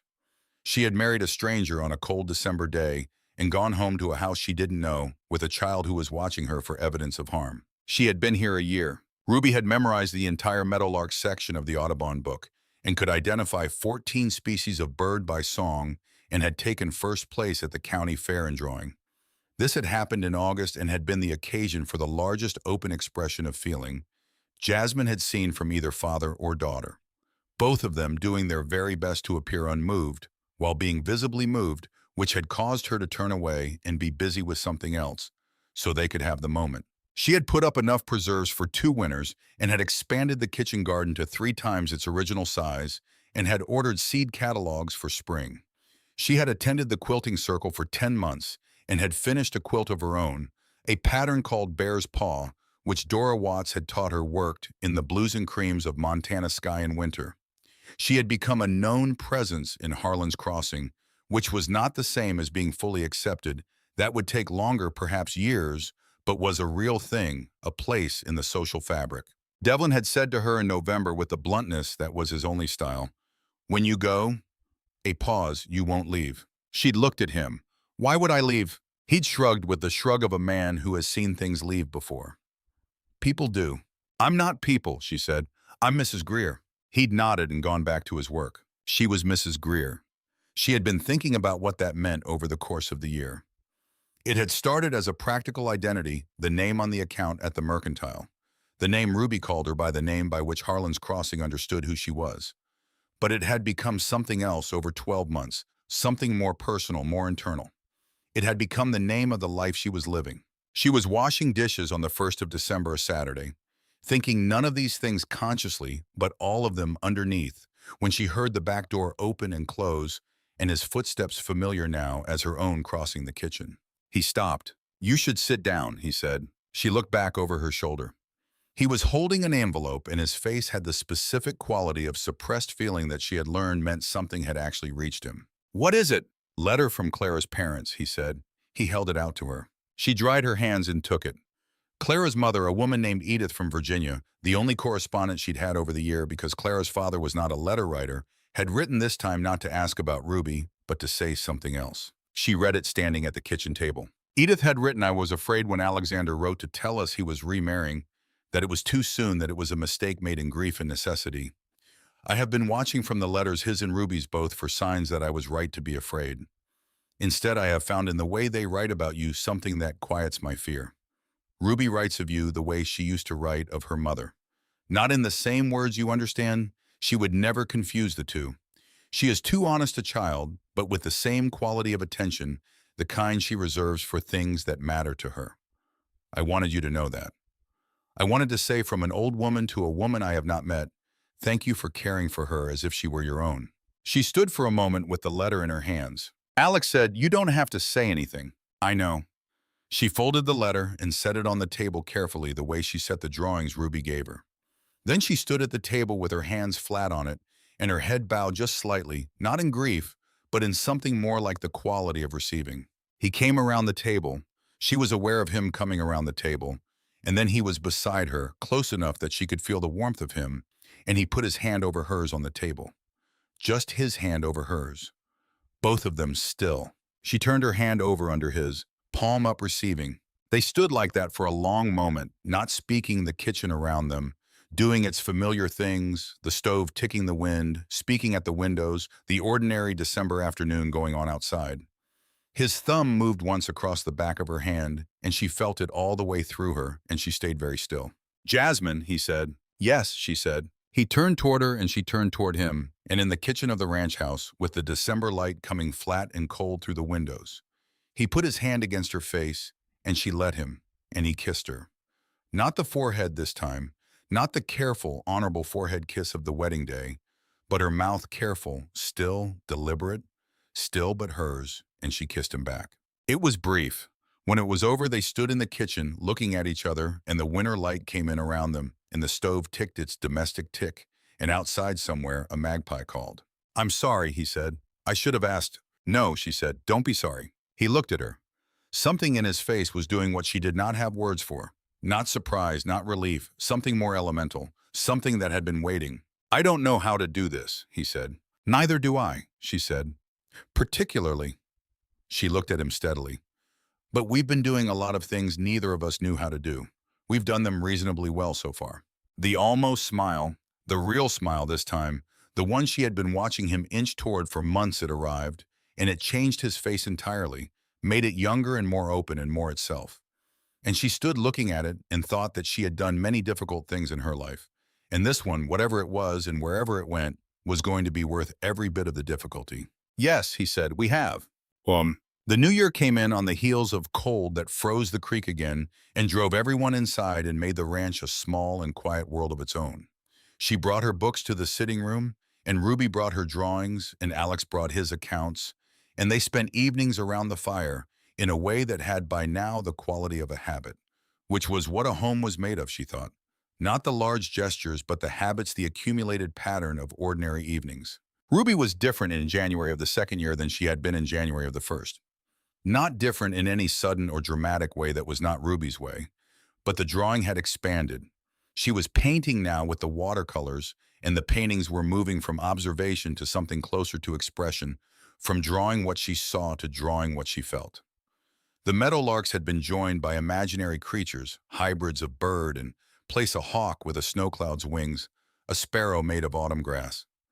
Things that could only exist on a Montana winter evening in the mind of a child who saw the world with great clarity and felt it with equal depth. "She gets that from Clara," Alex said one evening, looking at a painting Ruby had left on the table. He said it quietly, without grief, but with a kind of careful holding, the way you'd carry something fragile. "Clara had an eye for things." "So does she," Jasmine said. He looked at the painting a moment longer. "So does she," he agreed. She thought about this, the way love for a dead person can be a way of loving the living, in the way the living carry the dead, not as burdens, but as the evidence of who they are. Ruby carried Clara in her drawings. Alex carried her in the careful way he said her name in the lamp he left on in the hall. In the fact of this particular ranch on this particular creek which Clara had chosen with him, and which was still after everything theirs. Jasmine had no intention of displacing that. She had no right to it and no desire for it. What she wanted, what she was slowly beginning to understand, she had been working toward all year, building the way she built the garden from good seed and patient attention, was something of her own alongside it. Not instead of. She thought she might have it. She was beginning to believe she had it. February of the second year brought a development she had not expected. It came in the form of a letter from Cincinnati from a woman named Pearl Hutchins, who had been a neighbor at the boarding house and who wrote to tell her that Mrs. Hetrick had died peacefully in her sleep in the cold snap of January, and that the boarding house was to be sold, and that in going through the house, the current tenants had found a small box of things that appeared to belong to Jasmine left behind in her departure, and would she like them sent on. She wrote back at once and said, "Yes, please." The box arrived in March, battered from the journey. Inside was what she had not known she'd left: her mother's photograph, the only one that existed, a small daguerreotype in a cracked case. A book of pressed flowers from the Kentucky hills, the kind she and her cousin had made as children. A letter from her mother's sister that she had not been able to find when she was packing and had assumed was lost. She sat at the kitchen table with the box and its contents, and she went through them the way she went through everything, without hurry, giving each item its proper attention. Alex came in while she was sitting with the daguerreotype. He looked at the table and at the box and at her, and he did not ask. She held up the daguerreotype. "My mother," she said. "She died when I was 12. He came and sat across from her. He looked at the small photograph in its cracked case, a young woman with a strong face and something in the set of her jaw that was recognizable. "I can see you in her," he said. She looked at the photograph. She had always been told she looked like her father, who she had never known. It occurred to her now that there might be things in her face that were not him. "Can you?" she said. "The way she's looking at the camera," he said, "like she's deciding whether it deserves her full attention." She almost laughed. It came out instead as a breath that was just barely not a laugh, and she looked at him, and the not-quite laugh moved into a real one, small and brief, but entirely real. He smiled back, the real smile, the one she'd been seeing more of since December, since the kitchen and the December light and the letter from Edith. She put the photograph back in the box. Then she took it out again and carried it to her room and put it on the windowsill beside the Bible and the dried flowers and the spray of pine that had dried out and needed to be replaced, but which she had not replaced yet. She looked at the windowsill. It was, she thought, a map of this year. Dried flowers from the woman who'd held the room before her. Her mother's sister's Bible. Ruby's meadowlark drawing. The pine from the draw behind the barn where Ruby had led her in December. Her mother's face in its cracked case. She went back to the kitchen and started dinner. The second spring arrived more gently than the first, as though the season had decided, having made its point about hardship, to offer something easier for a while. The garden came up faster than she'd expected, the soil better for the work of the previous year, and she planted twice as much and expanded the herb plot along the south wall of the house where it caught the most light. Mary Take's horse brought seeds from the agency garden, a variety of winter squash that kept well, and they planted those too in the far corner where they would have room to run. She was on her knees in the herb garden on a warm afternoon in May, the sun on her back, her hands in the dirt, when Ruby came out of the house and stood at the gate of the garden and said, "Can I ask you something?" "Always," Jasmine said without looking up. "Do you love my father?" The question did not startle her. She had known it was coming, in the way you know things that children are working toward when you have been paying attention. She had been thinking about how she would answer it, in the way she thought about difficult questions, not to rehearse an answer, but to be clear about what was true. She sat back on her heels and looked at Ruby, who was watching her with the same steady seriousness she brought to everything she cared about. "Yes," she said. Ruby looked at her for a moment. "Does he know?" Jasmine thought about December, the kitchen, his hand over hers. "He knows something," she said. "We're working our way toward the rest of it." Ruby considered this with the careful patience of a child who has learned that important things take time. "My mother loved him very much," she said. "I know," Jasmine said. "He was sad for a very long time." "I know that too." Ruby looked out at the mountains for a moment.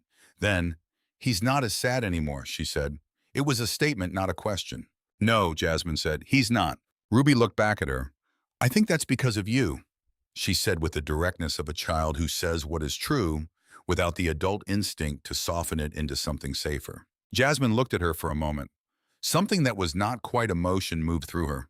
Something more solid than emotion, more structural, like the way a wall settles when it has been properly laid. "Come help me with the herbs," she said. "I want to get the lavender in before the afternoon cools." Ruby came into the garden and knelt beside her, and they planted the lavender in the warm afternoon with the mountains at their back and the birds making their spring business in the willows along the creek. That evening she found Alex at the fence of the north pasture, where he often stood in the evening with his coffee when the day was good and he wanted to look at it. She came and stood beside him without comment, and they looked at the pasture together where the cattle were grazing in the long summer light. "Ruby asked me something today," she said. He was quiet, waiting. "She asked me if I love you." The fence post creaked in the wind. Below them, a calf called for its mother and found her. "What did you tell her?" he said. "The truth," she said. He was quiet for a long moment. She did not push him or turn to look at him, just stood beside him and watched the pasture. "Jasmine," he said. "Alex." He turned toward her. She turned toward him. In the evening light, with the mountains going amber behind him and the cattle settled in the grass below, she looked at him fully the way she had been, careful not to do too often, and he looked back. "I was afraid," he said. "For a long time I was afraid that—" He stopped. "That what I felt was just that it was gratitude, that I was confusing it.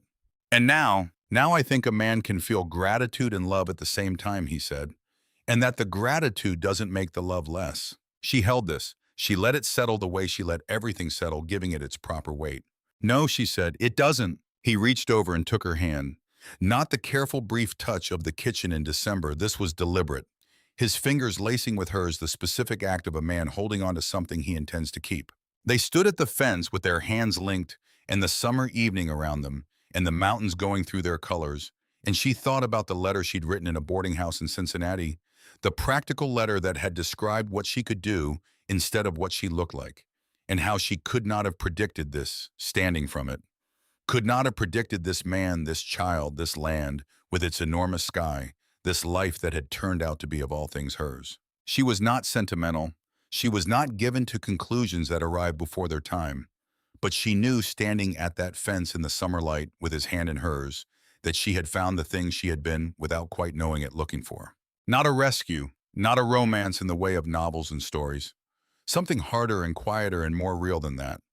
A life built from work and honesty and the careful accumulation of trust, day by ordinary day, one potato peeled, in one lamp lit, in one honest conversation at a time. "Come," she said, "dinner will be ready." He squeezed her hand once before he let it go. They walked back to the house together in the evening light, and inside the house the lamp was on in the kitchen, and it was warm, and somewhere upstairs Ruby was drawing birds. And summer moved into fall the way it did in Montana, suddenly and with authority. The aspens went yellow again, her second aspen yellow, which she found she had been waiting for without knowing it.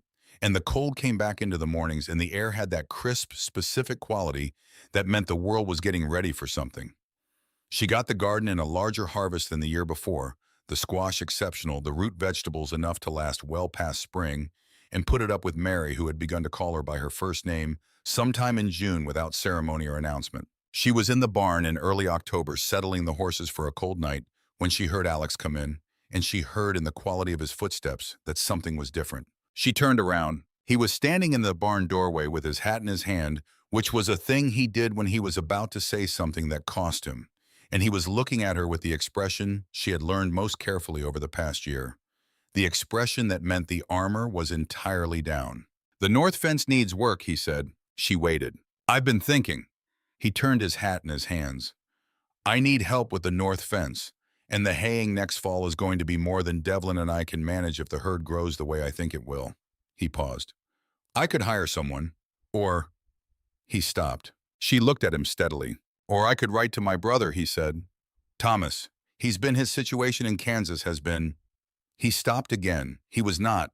She understood, actually talking about the fence or the haying. "Alex," she said, "say what you're saying." He looked at her. "Thomas has a family," he said. "A wife and a boy and a girl. It's been hard, Kansas, the past few years. The drought." He paused. "I could ask him to come. There's land, the south parcel. I've never done much with it. He could, if they came, they could—" "You want family here," she said. He was quiet. You want your family here, she said, not as a challenge, but as a clarification the way she clarified things. And you've been afraid to want it because of, she considered, because it felt like asking for more than you'd agreed to. He looked at his hat. Something like that. Alex? She crossed the barn. She stood in front of him. This is your home. And mine. We can want the same things for it. She looked up at him. Right to Thomas. He looked at her for a moment, and she saw the things she had been watching move toward him for months. Finally arrived, not dramatically, but simply as real things arrive without fanfare. It settled in his face, and in the set of his shoulders, and in the way he looked at her, as though she was what she was, not a responsibility or a convenience, or even just a partner, but a person he intended to keep being near. He put his hat back on. I'll write tonight, he said. She nodded and went back to the horses. The letter to Thomas went in October. The reply came in November, and it said that Thomas and his wife Ellen and their children would come in the spring, that Thomas was grateful beyond what he could easily say, that he had not wanted to ask, that he had hoped. She read the letter at the table while Alex watched, and when she was done, she folded it and slid it back to him. Good, she said. Good, he agreed. That night in the kitchen, Ruby upstairs, Devlin in the bunkhouse, the December wind beginning its conversation with the eaves. She sat across from him with her mending and he with his paper and pen writing to Thomas about the spring details. And she thought about the year that was ending and the year that was beginning and all the years behind those. She was 32 now, having passed her birthday in August with the kind of small ceremony that felt right for this place in this life. A cake from Ruby, lopsided but earnest, a book from Alex, a natural history of the territory, which was exactly right, and a pair of very warm gloves from Devlin, who had observed throughout her first winter that her gloves were inadequate and had apparently been sitting on this opinion for a year. She was Mrs. Greer. She was a woman who gardened and cooked and quilted and helped to run a cattle ranch on the eastern slope of the Rockies in Montana Territory. She was the person Ruby came to when a drawing wasn't working, and the person Alex came to when a decision was difficult, and she was the person Devlin told things to from the side of his mouth without looking at her, which was his way of indicating that the information was being given in trust. She was a member of the quilting circle, and a presence at the school, and an account at the mercantile, and a customer of such reliability that Tolliver had last month held back a particular bolt of fabric that he thought she'd want for the quilting. She was not famous here, and she did not intend to be. She was useful, which was better. She was known, which was different from famous and more valuable. She was part of things. She finished the seam she was on and started the next one. The fire spoke. Outside, the wind spoke. Alex set down his pen and stretched, and she looked over at him without thinking, the unself-conscious look of someone who is comfortable enough to look without performing the act of looking. He looked back. "What are you thinking?" he asked, which he did sometimes now asked her what she was thinking, which he had not done in the first months when he was still wearing the armor all the way up. "About belonging," she said. "How it happens." She looked at her mending. "I didn't belong anywhere particularly for a long time. Not after my mother's sister died. I was useful and I was there, but that's not the same as belonging." He was quiet, listening the way he listened. "I belong here," she said. It was not a question or a declaration, just a fact she was stating, trying it on, finding it accurate. "I'm not sure exactly when it happened, somewhere in the past year, but it did." "Yes," he said with the simple certainty of a man who has been watching it happen. "You do." She looked at him across the table, and the lamplight was on him, and he was looking at her with the expression that he'd been practicing all year, the one without armor, and she thought that he was not at all what she had imagined when she read that small, plain advertisement in a Cincinnati parlor 18 months ago. He was harder and quieter and more complicated and more real. He was grief and work and the way he watched birds with his daughter and the lamp he left on in the hall. He was his brother Thomas, whom he'd been afraid to ask for help. He was the coffee he made every morning before she was up, which she always came down to find waiting. He was the way he said her name. "I know," she said. She put down her mending and stood up and went around the table. He turned in his chair to face her, and she leaned down and put her mouth against his cheek briefly, the way you touch something you value, and then she straightened and picked up her mending from the table. "I'm going up," she said. He looked up at her, the real smile, the one she'd been watching him find his way toward. "Good night," he said. "Good night, Alex." She went upstairs. Through Ruby's door, she could see the lamplight. Ruby, still drawing, probably would be until she fell asleep with the pencil in her hand, which Jasmine had found her doing twice. She stopped in the doorway. Ruby looked up. Finish that in the morning, Jasmine said. Ruby looked at the drawing, then at Jasmine. It's the eagle, she said. I'm almost... The eagle will wait, Jasmine said. You won't draw it well when you're tired. Ruby looked at the drawing for one more moment, the long look of an artist reluctant to leave a problem unsolved, and then she set it down on the chest beside the Audubon book and the box of watercolors and blew out the lamp. Jasmine went to her room, which had been her room for more than a year now, which smelled of cedar and the dried herbs she'd hung in the corner and the cold air from the window. She kept cracked even in winter because she slept better with air moving. She changed in the dark, put her good dress on its hook, got into bed with the heavy quilt that had been there when she arrived, and that she had mended twice in the past year in two places where it was wearing thin. She lay in the dark with the window slightly open and the cold coming in, and the distant sound of the creek still flowing this time of year, though it would freeze again in January, and she looked at the ceiling. She thought about Ohio. She thought about the boarding house and Mrs. Hetrick and the gray November streets. She thought about the advertisement which she had kept. It was in the back of her notebook, folded small, and the letter she had written in response. She thought about the train journey with the sky opening up beneath the wheels, all that sky that had felt like recognition. She thought about the blizzard, on the first night the sod cabin, the canned peaches.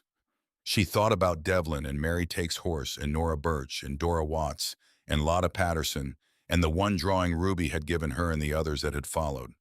She thought about the kitchen in December and the letter from Clara's mother and the hand over hers on the table. She thought about the fence in the summer light and his hand in hers. She was not a woman given to grand declarations, not to herself or to others.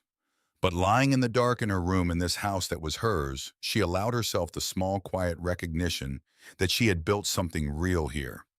Not easily, not all at once, not without cost, but real. Hers. Something she had not merely fallen into, but chosen and worked for and earned. The wind moved around the house. The creek spoke in the distance. Somewhere near the barn, the horses settled. She closed her eyes. She slept. Spring came the second time she had seen it come to Montana, and it was everything the first spring had promised and more. The creek ran high with snowmelt, and the grass came up green and quick, and the aspens by the water leafed out in a color so new it seemed impossible. And the meadowlarks came back right on schedule in the first week of April. And Ruby had been waiting at the window and heard the first one and was out the door before Jasmine could say a word. She stood in the kitchen doorway and watched Ruby run to the fence and stand there with her head back listening, and she felt Alex come up behind her. She knew his footsteps now better than her own and stand in the doorway beside her. There it is, Ruby called, though she didn't look back. She was talking to the meadowlark. There it is, Alex agreed beside Jasmine. She did not look at him.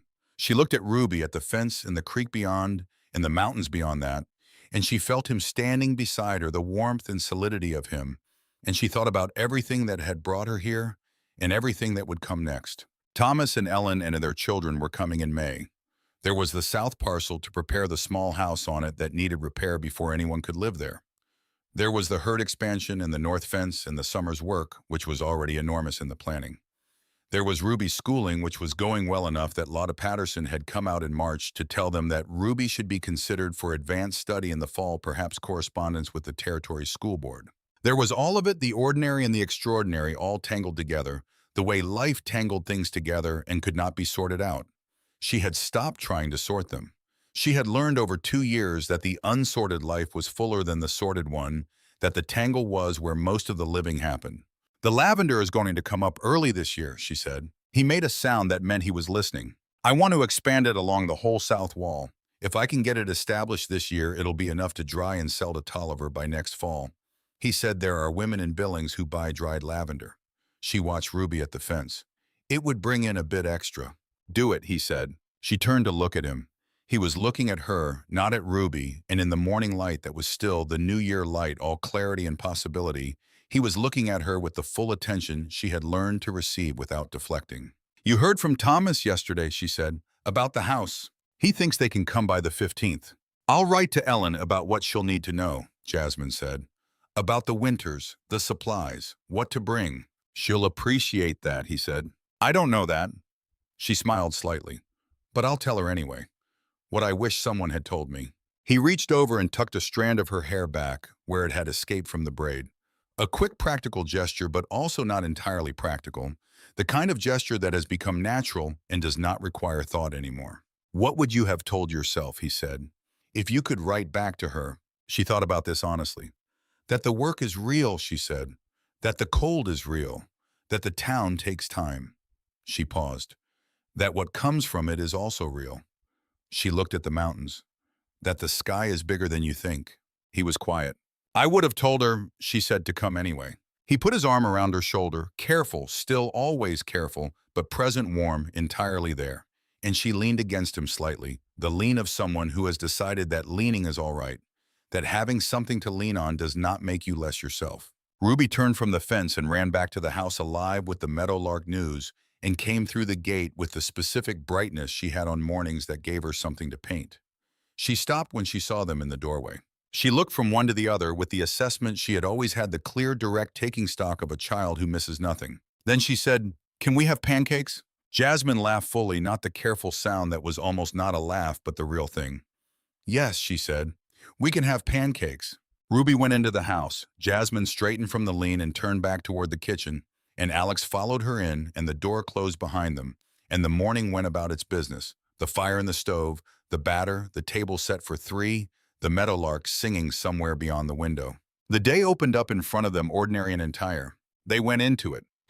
The letter that came in June was from a woman Jasmine did not know, and it found its way to her through Nora Birch, who had been given it by the circuit minister, who had received it at the church in Billings, from a woman who had read a small notice in the Cincinnati paper about mail-order brides in the Western Territories. The woman's name was Frances Lowry. She was 43 years old, a widow with a child, and she had been reading about the territory, and she wanted to know if it was the word she used was livable. If a woman without particular resources and without youth on her side could make something real from it. Jasmine read the letter twice at the kitchen table. Then she got out her paper and her pen. She wrote, "Dear Mrs. Lowry, I came here 16 months ago with a trunk and a carpet bag and no illusions.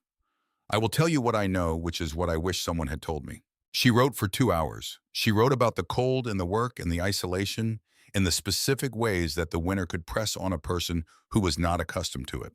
She wrote about the distances and the need for practical skills and the importance of having something you could do with your hands, something that produced a result you could see and hold. She wrote about the children, how they test you and then trust you and then grow in ways you did not expect. She wrote about the men not as a category, but as people flawed and grief-carrying, and capable of change, capable of more than they knew how to say. She wrote about what was real, the sky, the grass, the particular quality of light on a Montana morning in spring, the quilting circle and the church and the women who had become known to her in the way that people become known when you share hard seasons with them. The feeling of building something that did not exist before you came, that exists because you came. She wrote, "I will not tell you it is easy. I will tell you it is worth it. Those are not the same thing, but I have found that the things most worth doing rarely are." She signed it Mrs. Jasmine Greer, Harlan's Crossing, Montana Territory. She folded the letter and sealed it and set it aside to go out with the next post. Alex came in while she was setting the table for dinner and saw the sealed letter and picked it up, looked at the name on the outside. "Who is Frances Lowry?" he asked. "A woman who wants to know if it's livable," Jasmine said. "Out here." He turned the envelope over. "What did you tell her?" "The truth," she said. "What I know of it." He set the letter back down and looked at her across the kitchen. In the late afternoon light, with the table half set and the stove going, and all the ordinary business of the evening around them, he looked at her the way he had been looking at her for months now, with the full attention of a man who has decided to stop protecting himself from what he sees. "Is she coming?" he asked. "I don't know," Jasmine said. "That's up to her." She went back to setting the table. He came around and helped her, reaching past her for the plates, and their hands crossed each other's paths in the warm, familiar way of people who have learned the choreography of a shared space. "If she comes," he said, "you could write to her again. Tell her what the second winter is like." She looked at him. "You think she should come?" "I think," he set a plate down, "I think there are women who need a place to come to, and this is a place." He looked at the table, then at her. "Because of you." She did not have an answer to that, or she had one that was too large to say. Simply so she said nothing and finished setting the table. And outside the mountains went through their evening colors, and the stove spoke its quiet language, and somewhere beyond the window, the meadowlark was still singing. Thomas and Ellen arrived on a Thursday in the middle of May, on a wagon that had seen better days with their boy Ned, who was 9, and their daughter Cora, who was 6, and a dog named Bess, who was not invited and came anyway.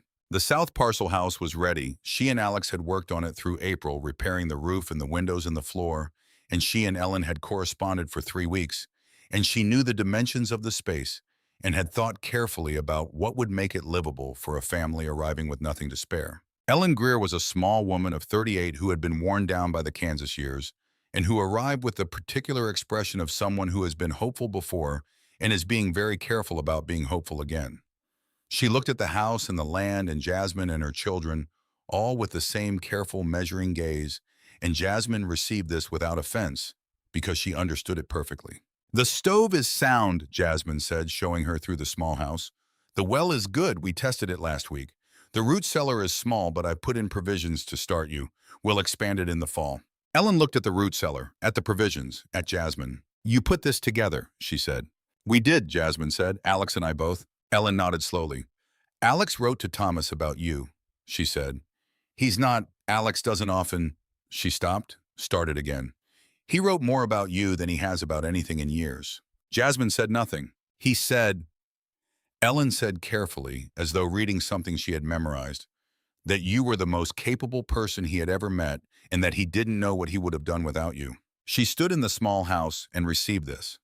Put it with everything else she had been receiving for 2 years. "He said as much himself in his way," she said. "I'm glad he wrote it down." Ellen looked at her for a moment longer, and something in her face softened. Not the softening of relief entirely, but the softening of recognition of a woman who sees another woman and knows her. "I'm glad we came," Ellen said. "So am I," Jasmine said, and meant it. The summer of the second year was the fullest she had known. The ranch had expanded into a different kind of thing. Not larger in the crude sense, but richer, more complete the way a family expands when it grows intentionally. Thomas worked alongside Alex and Devlin, learning the land with the humility of a man who knows he is learning and is not ashamed of it.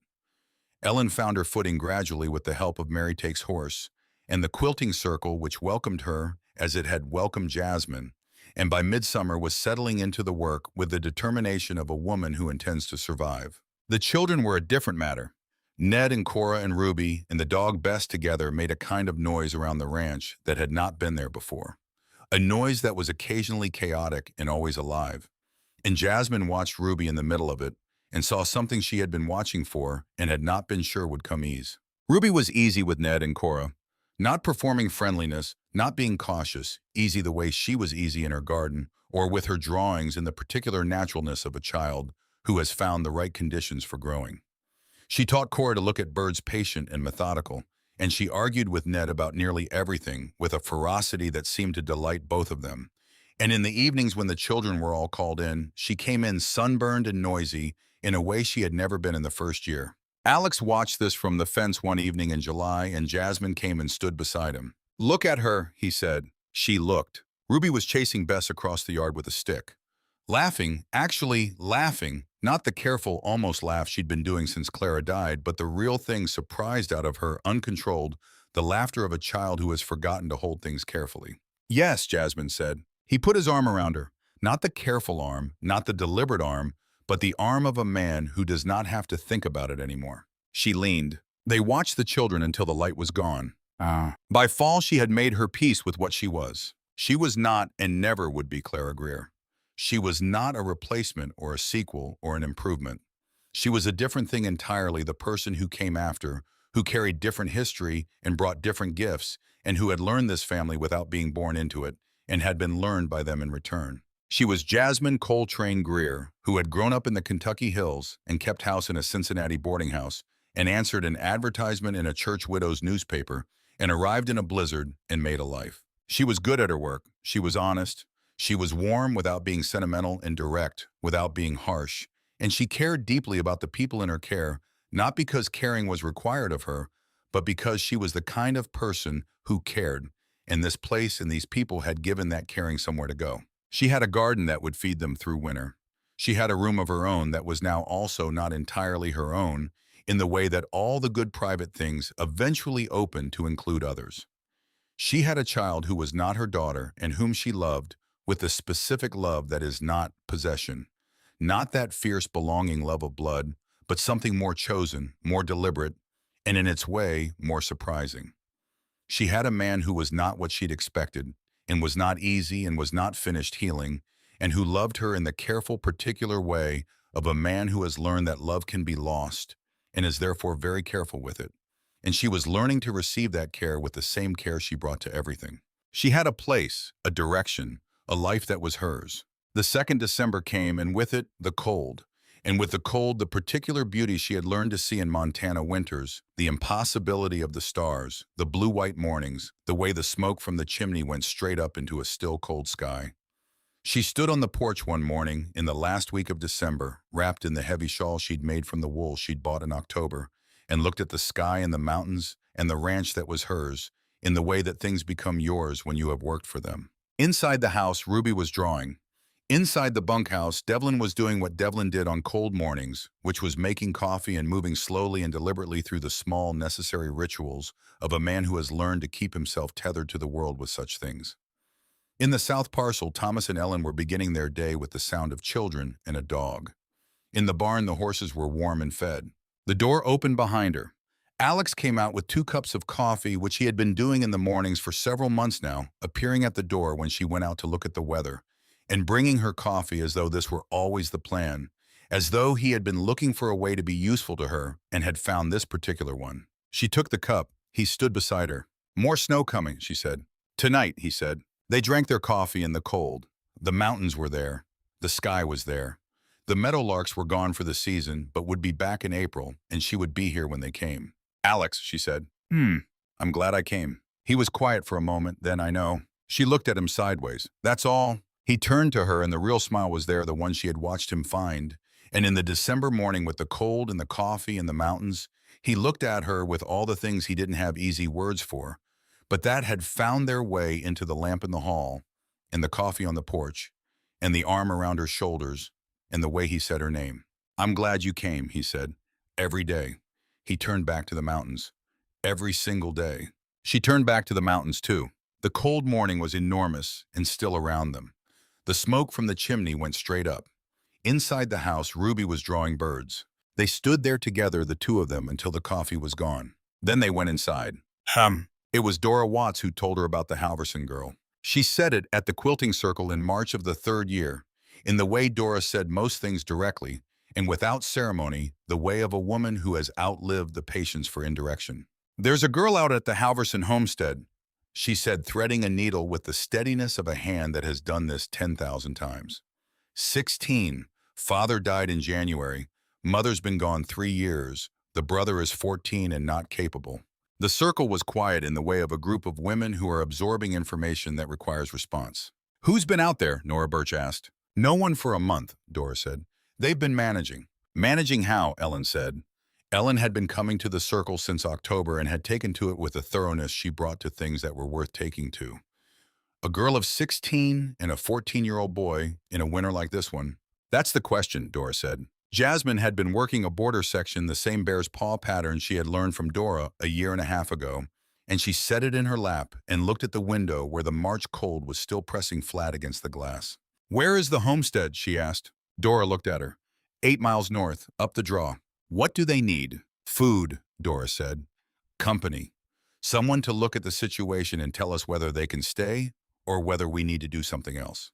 She pushed the needle through the fabric. "The girl's name is Marta. She's proud. She won't ask." Jasmine knew something about proud and not asking. "I'll go tomorrow," she said. Nora looked at her. "The road up the draw is rough this time of year." "I'll take the horse," Jasmine said. "The wagon can't go anyway."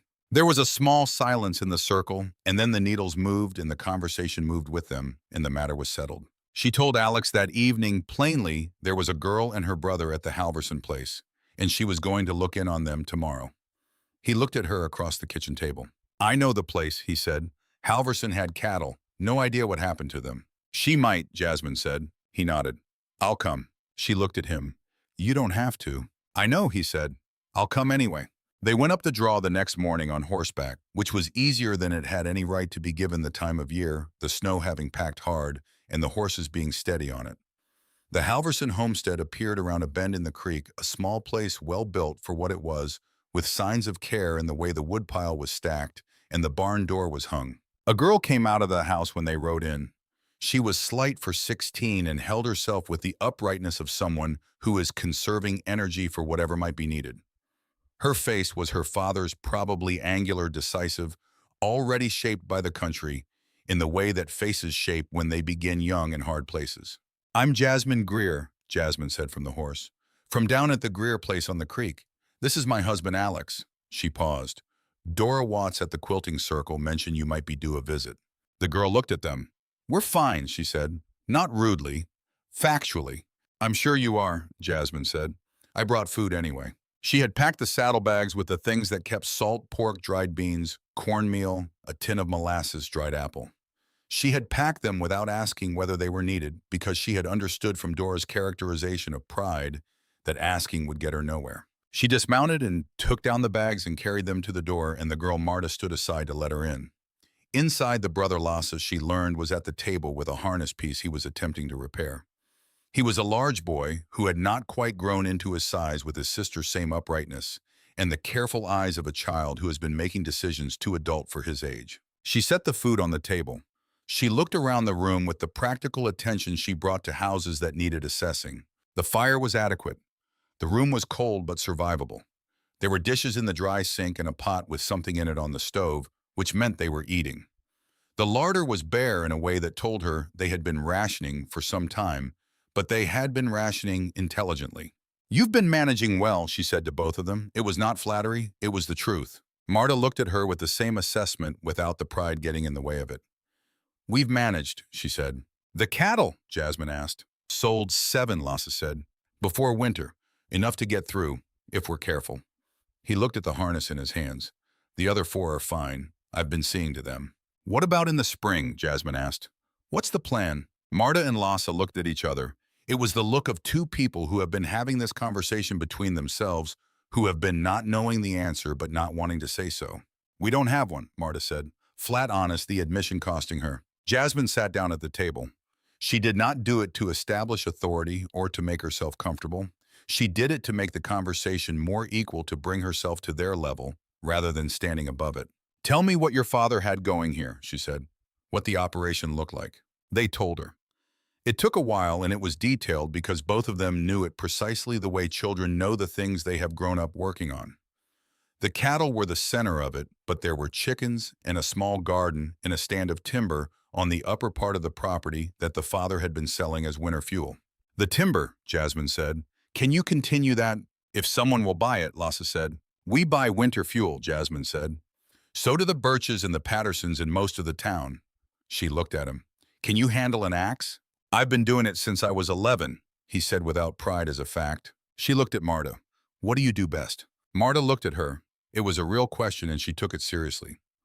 "I sew," she said. "My mother taught me. I can do anything with a needle." She paused. "And I'm good with the cattle. I know them. Lotta Patterson at the school needs someone to sew the curtains for the new classroom," Jasmine said. "She mentioned it at the circle 2 months ago. She hasn't found anyone she trusts to do it." She looked at Marta. "I could write to her." Marta was very still. "It would be paid work," Jasmine said. "It might not be much, but it would be something." The conversation went on for another hour. When it was done, when she had a picture of what the Halverson homestead had been and what it needed to become, she stood up and said she'd be back next week, and that in the meantime, she would write to Lottie about the curtains and to Nora Birch about the fuel timber, and that they should not feel they had to manage without asking. "Dora said you'd be proud about asking," she said to Marta directly. The girl looked at her. "Dora Watts says a lot of things," she said. "She does," Jasmine agreed. "She's usually right." Marta looked at her for a moment. Then something in her face moved, not softening exactly, more like the adjustment a person makes when they have decided to stop bracing for something. "Thank you," she said. They rode back down the draw in the afternoon cold, she and Alex. He had waited outside with the horses while she was in the house, which was exactly what she had needed him to do, and she appreciated it without saying so. "Well," he said. "They'll be fine," she said. "If we check in, Lasse is capable, and Marta is more capable than Lasse, which he doesn't know yet." She looked at the draw, the bare aspens, the snow. "They need to know they're not alone." He looked at her as they rode. "Like you did," he said. She looked at him. "I was never alone," she said. "Not really. You were there." He was quiet. Then you were very alone for a while. She thought about the first weeks. The kitchen, the root cellar, the room with the dried flowers in the tin cup. The way she had moved through the house, learning it, making it hers, doing it quietly and without complaint, because there was no one to complain to and she hadn't wanted to. I made myself useful, she said. That's how I've always managed. I know, he said. I saw that. I should have, I should have done more at the beginning. Made you feel more. Alex, she said it firmly but not unkindly. You did what you could do, what you knew how to do. It was enough. He was quiet writing. I would have told you if it wasn't, she said. He looked at her and the ghost of the smile was there. Yes, he said. I believe that. Pisha. Spring came again. She was never not astonished by it. The lavender came up strong along the south wall, a full season established, and she cut and dried it and bundled it with the economical care of someone who has invested in a thing and intends to use it properly. Tolliver took the first bundle on consignment and wrote her a note 3 weeks later to say it had sold to a woman in Billings who was interested in more. She wrote back to say she would have more in the fall. The garden expanded again. Ellen helped now on the days she could get away from her own place, and the two of them worked side by side in a comfortable silence, broken by practical conversation. What was coming up, what wasn't, what the soil needed, what the weather was doing. Ellen was not Mary Takes Horse. She talked more and thought slightly less before talking, but she was capable and well-intentioned, and her presence in the garden on a Tuesday afternoon had become a thing Jasmine looked forward to in a way she would not have admitted. Lassie Halverson appeared at the ranch gate one April morning and asked with the serious courtesy of a boy trying on manhood whether Mr. Greer had need of an extra hand for the spring work. Alex said yes without hesitation and without the kind of interrogation that would have made the asking feel like begging, and Lassa worked 2 days a week through the spring with the thoroughness of someone who knows that the work is payment and the payment is the work. Marta's curtains were in the school by the end of February, and Lotta Patterson had written a note to the quilting circle praising them extravagantly, which was Lotta's way, and which had led to 2 more commissions for Marta from women in town. By April, Marta had enough work to keep herself occupied through the summer, and a reputation that was growing in the way that reputations grow in small places where people notice things. She came to the ranch one afternoon in May, walking the 8 miles because she didn't have a horse to spare, arriving at the gate without ceremony and asking to speak to Mrs. Greer. Jasmine was in the garden. She came to the gate and looked at Marta, who was dusty from the road and carrying something wrapped in paper. You walked, Jasmine said. I don't mind walking, Marta said. Come inside, Jasmine said. I'll make coffee. Marta came inside and sat at the kitchen table with the practiced ease of a girl who is not uncomfortable with the houses of people who are better off than she is, who has the dignity to sit at a table without apologizing for being at it. Jasmine set the coffee and sat across from her. Marta put the wrapped paper on the table. I made you something, she said. She paused, for going up there, in March. Jasmine looked at the parcel. Open it, Marta said. Inside the paper was a piece of needlework. Small, perhaps 6 inches square, worked in silk thread, in colors that were the colors of the territory, the blue of the sky, the gold of the aspens, the particular dark green of the pine. At the center of it was a small house, and at the house a window, and at the window a woman's figure looking out. Around the border, in the smallest careful letters, home is the place where you are known. Jasmine looked at it for a long moment. Marta, she said. It's not professional quality yet, Marta said quickly. The tension isn't even, and the lettering is slightly off on the right side. It's remarkable, Jasmine said. Don't qualify it. Marta stopped. Where did you learn to do this? Jasmine asked. My mother, Marta said. She was Norwegian. They embroider there. Everything. She looked at the piece. She said it was how you made a house into something that could hold you. Jasmine held the piece of needlework and looked at the small house and the woman in the window and the words around the border. Home is the place where you are known. She had been known in Kentucky before her mother died. She had been useful in Ohio, which was not the same thing. She had come to Montana to be useful and had become somewhere in the middle of all the usefulness known by the people at this table and in this house, and in the quilting circle, and at the school, and at the ranch, and along the creek, known as Jasmine Greer, who came here and made something. Thank you, she said, and she meant it with everything she had. She hung the piece of needlework in the kitchen above the work table where she could see it from most of the room. Alex looked at it when he came in that evening and read the words without saying anything, and she watched him read them, and then she went back to dinner. Summer of the third year was the summer of the county fair, and Cora's first lost tooth and the new heifer that Ned named against all advice Princess Margaret, and the evening that Ruby showed her a new drawing that was different from anything she had done before. It was a woman in a garden. It was her. Herself in the kitchen garden on her knees in the dirt with her back to the viewer in the mountains beyond. It was in watercolor, and the quality of it was different from the bird paintings, more deliberate, more considered, the kind of painting that has been thought about before being made. The light in it was the late afternoon light, gold and long, and the woman in it was entirely at home, in the way the meadowlarks were at home in the air, the way things are at home when they have found the right conditions. Ruby was watching her look at it. "You're going to keep this one," Ruby said. It was not a question. "Yes," Jasmine said. "I'll sign it," Ruby said with the solemnity of a child who understands what signatures mean.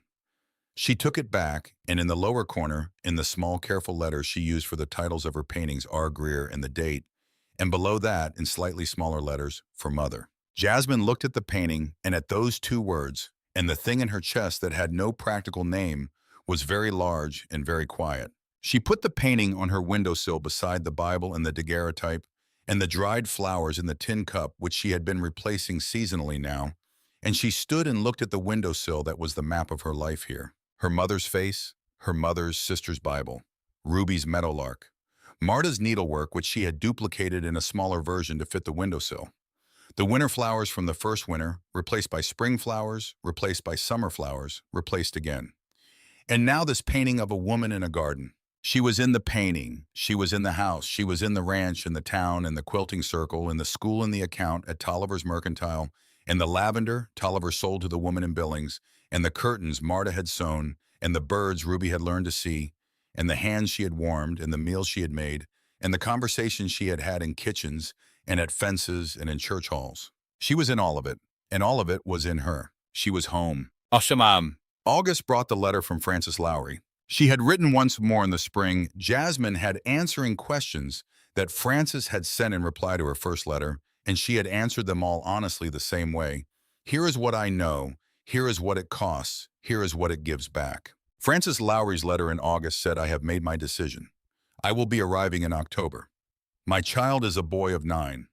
I have written to a Mr. Emmett Farr of Harlan's Crossing, who placed an advertisement in the paper. I would be grateful to know someone when I arrive." Jasmine set this letter down and thought about a woman she had never met, who was getting on a train in whatever city she was in, with her boy of 9 and her trunk and her carpetbag, heading toward a life she could not fully imagine. She picked up the letter again and read it a second time. Then she went to find Alex. He was in the barn. She found him in the way she found him, most often absorbed in something practical, his attention fully given to what was in front of him. She leaned against the barn door and waited until he looked up. "Frances Lowry is coming in October," she said. "The woman I wrote to." He wiped his hands on a cloth. "What do you know about Emmett Farr?" "Enough," she said. She had done her due diligence. Tolliver at the Mercantile knew him, a rancher to the south of town. 50's decent man, had been running his place alone since his wife left 8 years ago. Not a drunk, not a brute. Quiet. "He's not you," she said. Alex looked at her. "I don't mean that as a—" She considered. "I mean he'll be a different thing. The arrangement will be different. What she makes of it will be different." She looked out the barn door at the mountains. "But she deserves to have someone who has been where she's going when she gets off that train." "You're going to meet her," he said. "Yes." He looked at her for a moment. "Then take the good wagon." She smiled. "I will. Frances Lowry arrived on a Wednesday in the middle of October, when the aspens were at their fullest yellow, and the sky was doing its October thing of being impossibly blue between the clouds. She was smaller than Jasmine had imagined, not short, but narrow, a woman who had been compressed by difficulty into something dense and concentrated, with a face that was older than 43 and eyes that were younger. The boy Henry was exactly what a boy of 9 who has been traveling for 8 days looks like, tired, and trying not to show it, holding himself beside his mother with the particular stance of a child who has decided that bravery is a choice. Jasmine was on the platform when the train came in. She had arranged with Emmett Farr, whom she'd met for the first time the previous week, finding him exactly as Tolliver had described, quiet and decent, and slightly at a loss in the face of anything requiring direct conversation, to collect them separately and bring them to the boarding house for the first night. She recognized Frances from something she could not have named if asked. Perhaps from a quality in the letter, some particular density of words chosen to convey information without sentiment. Perhaps simply from the way Frances held herself on the platform, squarely without apology, looking at the town with the eyes of someone reading a map. "Mrs. Lowry," Jasmine said. Frances Lowry turned and looked at her, and then did the thing that Jasmine had not expected. She did not extend her hand or say something polite or begin the performance of meeting a stranger. She looked at Jasmine for a moment, and something in her face gave way, the way ice gives way in spring, cracking quietly along lines it has been ready to crack along for some time.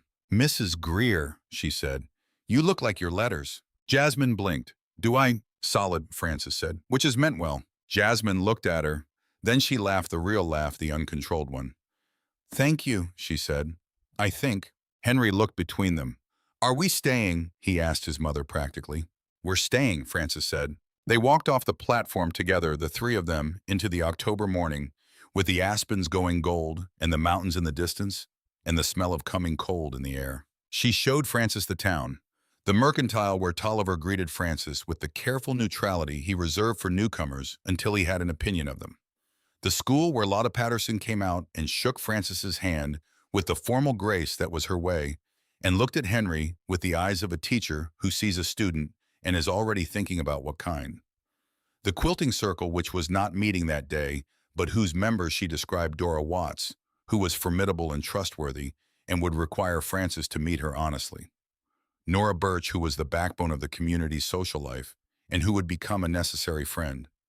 Ellen, who was new enough herself to know what new was like. She showed her the boarding house, which was decent. She showed her the church. She did not show her Emmett Farr that day. She had told Frances he would come to dinner that evening, which gave Frances time to settle and eat and rest before the meeting that mattered. Frances looked at her over the meal at the boarding house with the child beside her falling asleep into his soup. "You did all this," she said. Not accusatory, curious. "I had help," Jasmine said. "You organized it." "It needed organizing." Frances looked at her steadily. "You know what I mean." Jasmine set down her fork. "When I came here, there was a woman named Nora Birch who introduced me around, and a woman named Dora Watts who told me to come to the quilting circle, and Mary Takes Horse who showed me how to put up the winter garden." She paused. "No one of them did it all. They each did one thing, and together it meant I wasn't entirely alone." She picked up her fork again. "That's what I'm doing." Frances was quiet for a moment. "Why?" she asked. Jasmine thought about this honestly. "Because I know what it is to arrive somewhere with a trunk and a carpet bag, and no one to tell you the truth about what you're getting into," she said. "And I can either do something about that for the next person, or I cannot." "And you can't not," Frances said. "I really can't," said Jasmine. Frances almost smiled. It had the same quality as the not-quite smile she'd been seeing on Alex's face before she learned to read him, something that was deeper than the surface, showed something that was measuring whether it was safe to come out. "He seems decent," Frances said, meaning Emmett Farr, though she hadn't met him. "He is," Jasmine said. "He's not my husband, but that's to the good. Most things in the world are only good in one size." She looked at Frances. "What you make of it will be its own thing, different from what I've made." Frances nodded slowly. "I'm not Clara," she said quietly, and Jasmine understood that Frances had read between the lines of what she'd written, had understood that there was a first wife, and that Jasmine was not her. "No," Jasmine said, "and I'm not whatever her name was." She looked at the window where the October evening was settling in around the town. "But that's also to the good. Different things can be good in different ways. That's what I've learned." Henry woke up enough from his soup to say, "Are there bears?" which ended the adult conversation in the most effective way possible, and Jasmine answered that there were, and that Henry would be glad to know it before he encountered one, and Frances laughed for the first time since she'd arrived, a brief real sound, and Henry looked satisfied with the information. Emmett Farr came to the boarding house that evening and met Frances with the specific awkwardness of a man who is doing something he believes in and is nevertheless deeply uncomfortable, and Frances met him with the specific composure of a woman who has decided that composure is her only available tool and is therefore using it. They sat at the table with Jasmine and Henry and ate the boarding house's best dinner and talked about cattle, which was apparently what they had most to say to each other on a first meeting, and when it was over, both of them looked slightly less like people who were about to walk a plank. She drove home that night in the dark, the good wagon on the familiar road with the stars enormous overhead. Alex had waited up. She knew he would not because he had said so, but because that was who he was. And she came into the kitchen and he poured her coffee, and she sat down and put her feet up on the rung of the opposite chair and sighed. Well, he said. She's good, Jasmine said. She's the kind of woman who makes things work. She drank the coffee.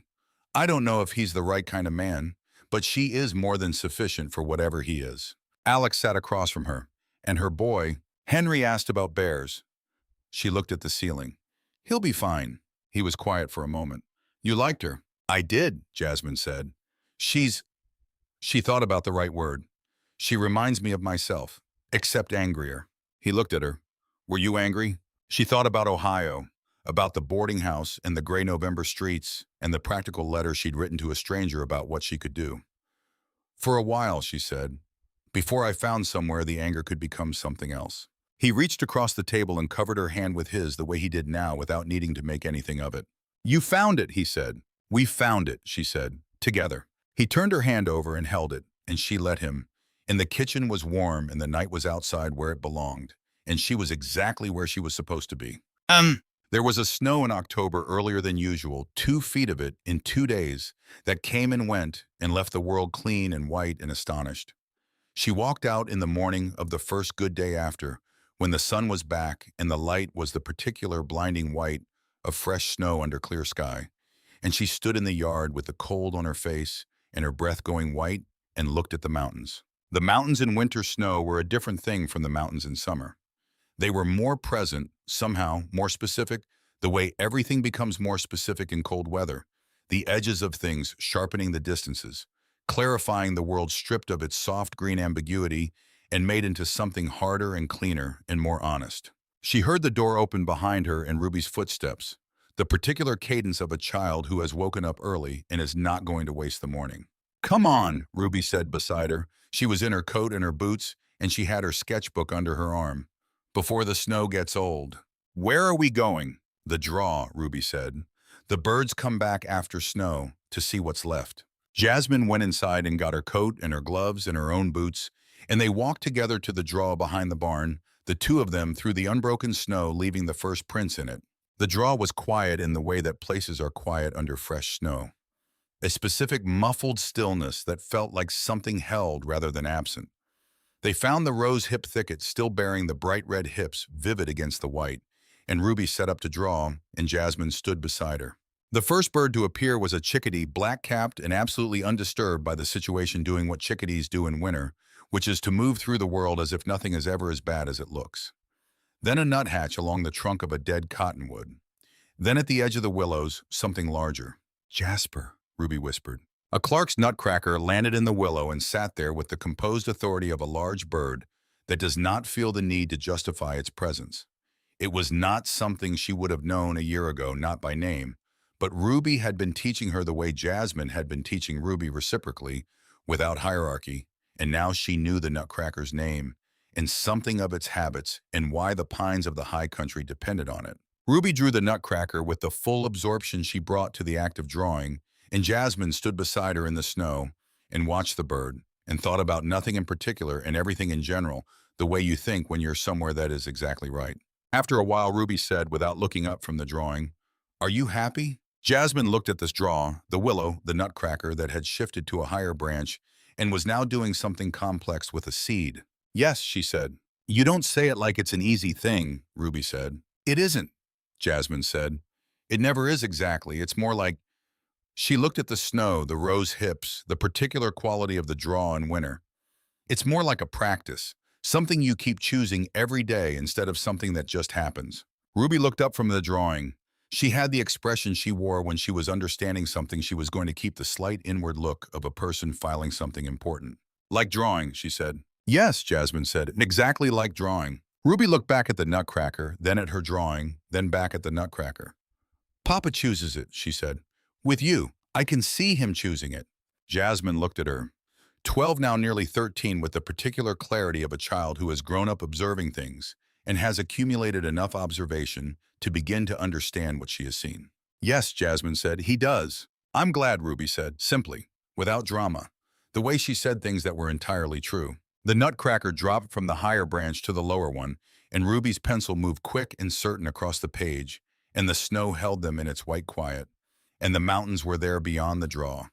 And Jasmine breathed in the cold air and stood in the draw where Ruby had shown her where the winter berries were, on that first December 3 years ago. 3 years. She had arrived in a blizzard with a trunk and a carpet bag. She had peeled potatoes with a child who was deciding whether to trust her. She had eaten canned peaches in a sod cabin with a man she had just met and talked about the ranch in the dark while the storm raged. She had married on a cold December day with dried flowers tied with red ribbon. She had learned a house and a ranch and a town and a child and a man, and she had been learned by them in return. She had expanded a kitchen garden and driven a wagon and sat at a quilting circle and gone up a draw in February to bring food to a girl who was too proud to ask for it. She had written letters to women she had never met and met them at train stations and told them the truth about this place that had become hers. She had stood at fences and sat at kitchen tables and made bread on cold mornings and dried herbs and put up preserves and made quilts and read every book she could find, including the one about Montana birds that had technically belonged to Ruby but had become a shared resource. And she had learned what a golden eagle looked like when it thermaled and why the meadowlarks came back in April and what the sound of the creek was when it was about to ice. She had held a child while she cried only once, and Ruby had been furious about it afterward, which was exactly what Jasmine had expected, and had sat with a grieving man in a kitchen while he told her about his first wife carefully, as though showing her something he had kept safely wrapped, and she had received it carefully. She had danced once in the church hall and felt the weight of his hand at her back.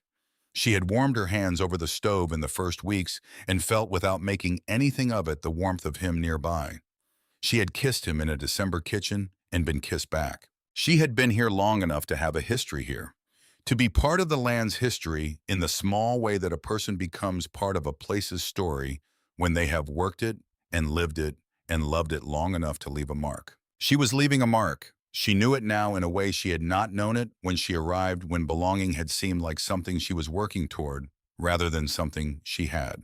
She had worked toward it and she had arrived, and it was here around her, in everything, the garden along the south wall, in the lavender drying in the barn, and the quilt she had made, and the curtains Marta had sewn from her introduction, and the paintings Ruby had made, and the letters Frances wrote from Emmett Farr's ranch, which were coming regularly now, and which said in different words each time that she was building something, that it was hard and real and worth it.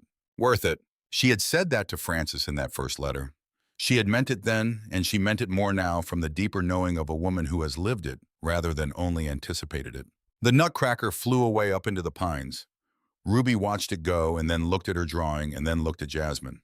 "Do you want to see?" she said. Jasmine looked at the drawing. The nutcracker was in it, caught in the moment just before flight wings, just opening the particular tension of a body about to leave its branch. At the edge of the drawing, in the foreground, barely suggested but recognizably there, two women standing in the snow. "You drew us in," Jasmine said. "We were here too," Ruby said with the simple logic she always used. Jasmine looked at the drawing, at the bird and the snow and the two women in the corner barely there, just enough to know they were part of the scene. Yes, she thought, we were here. She put her arm around Ruby's shoulder and Ruby let her, which was itself the kind of gift that does not announce itself and is therefore more valuable.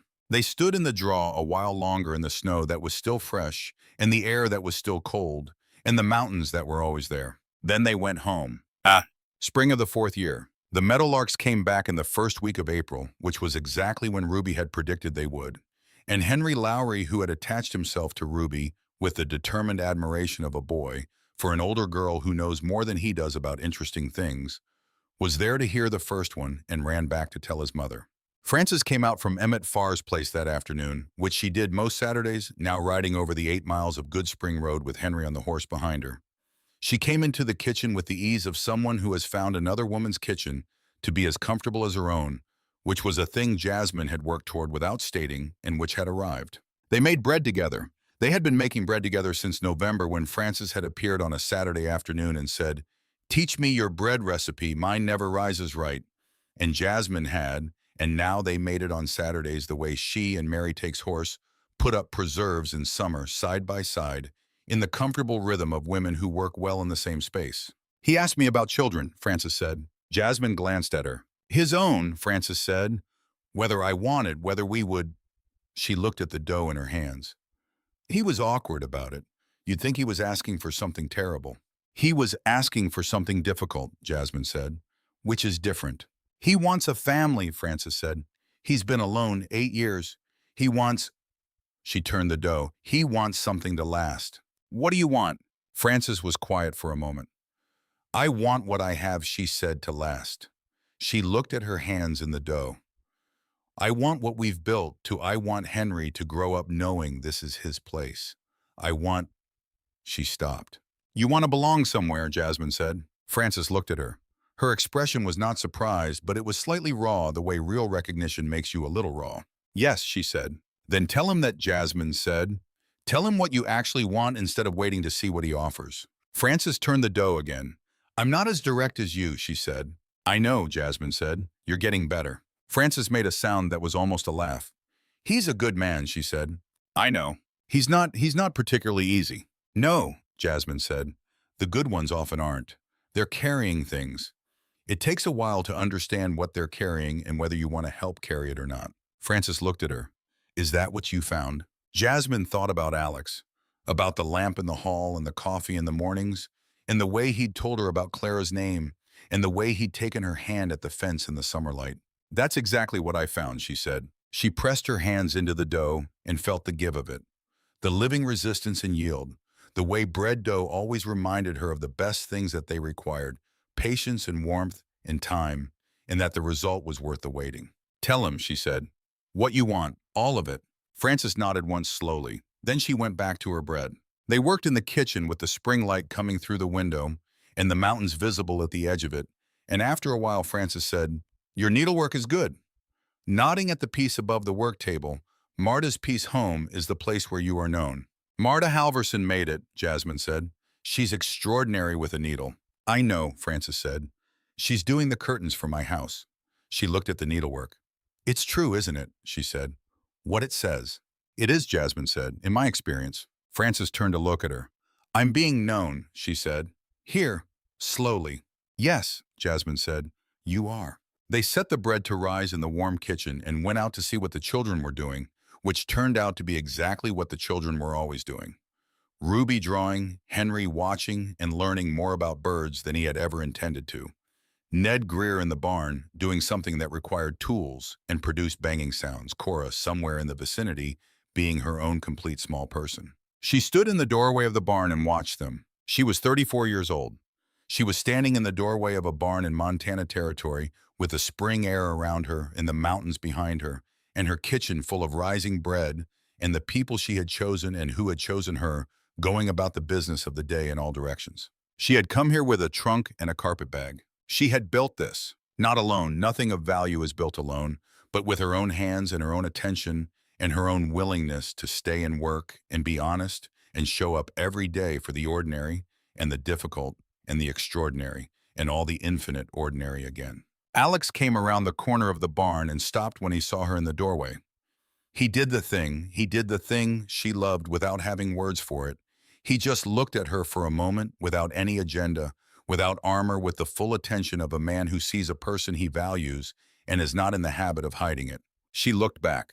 Bread's rising, she said. Good, he said. He came to the doorway and they stood together in it, looking out at the yard and the spring and the children and the mountains, and it was exactly what it was, a life. Real and earned and hers. She took his hand. He held it. The meadowlark sang from somewhere along the creek, and the aspens by the water were just beginning to show their first green, and the day went on, around them, full and ordinary and entire. This was enough. This was at last exactly enough.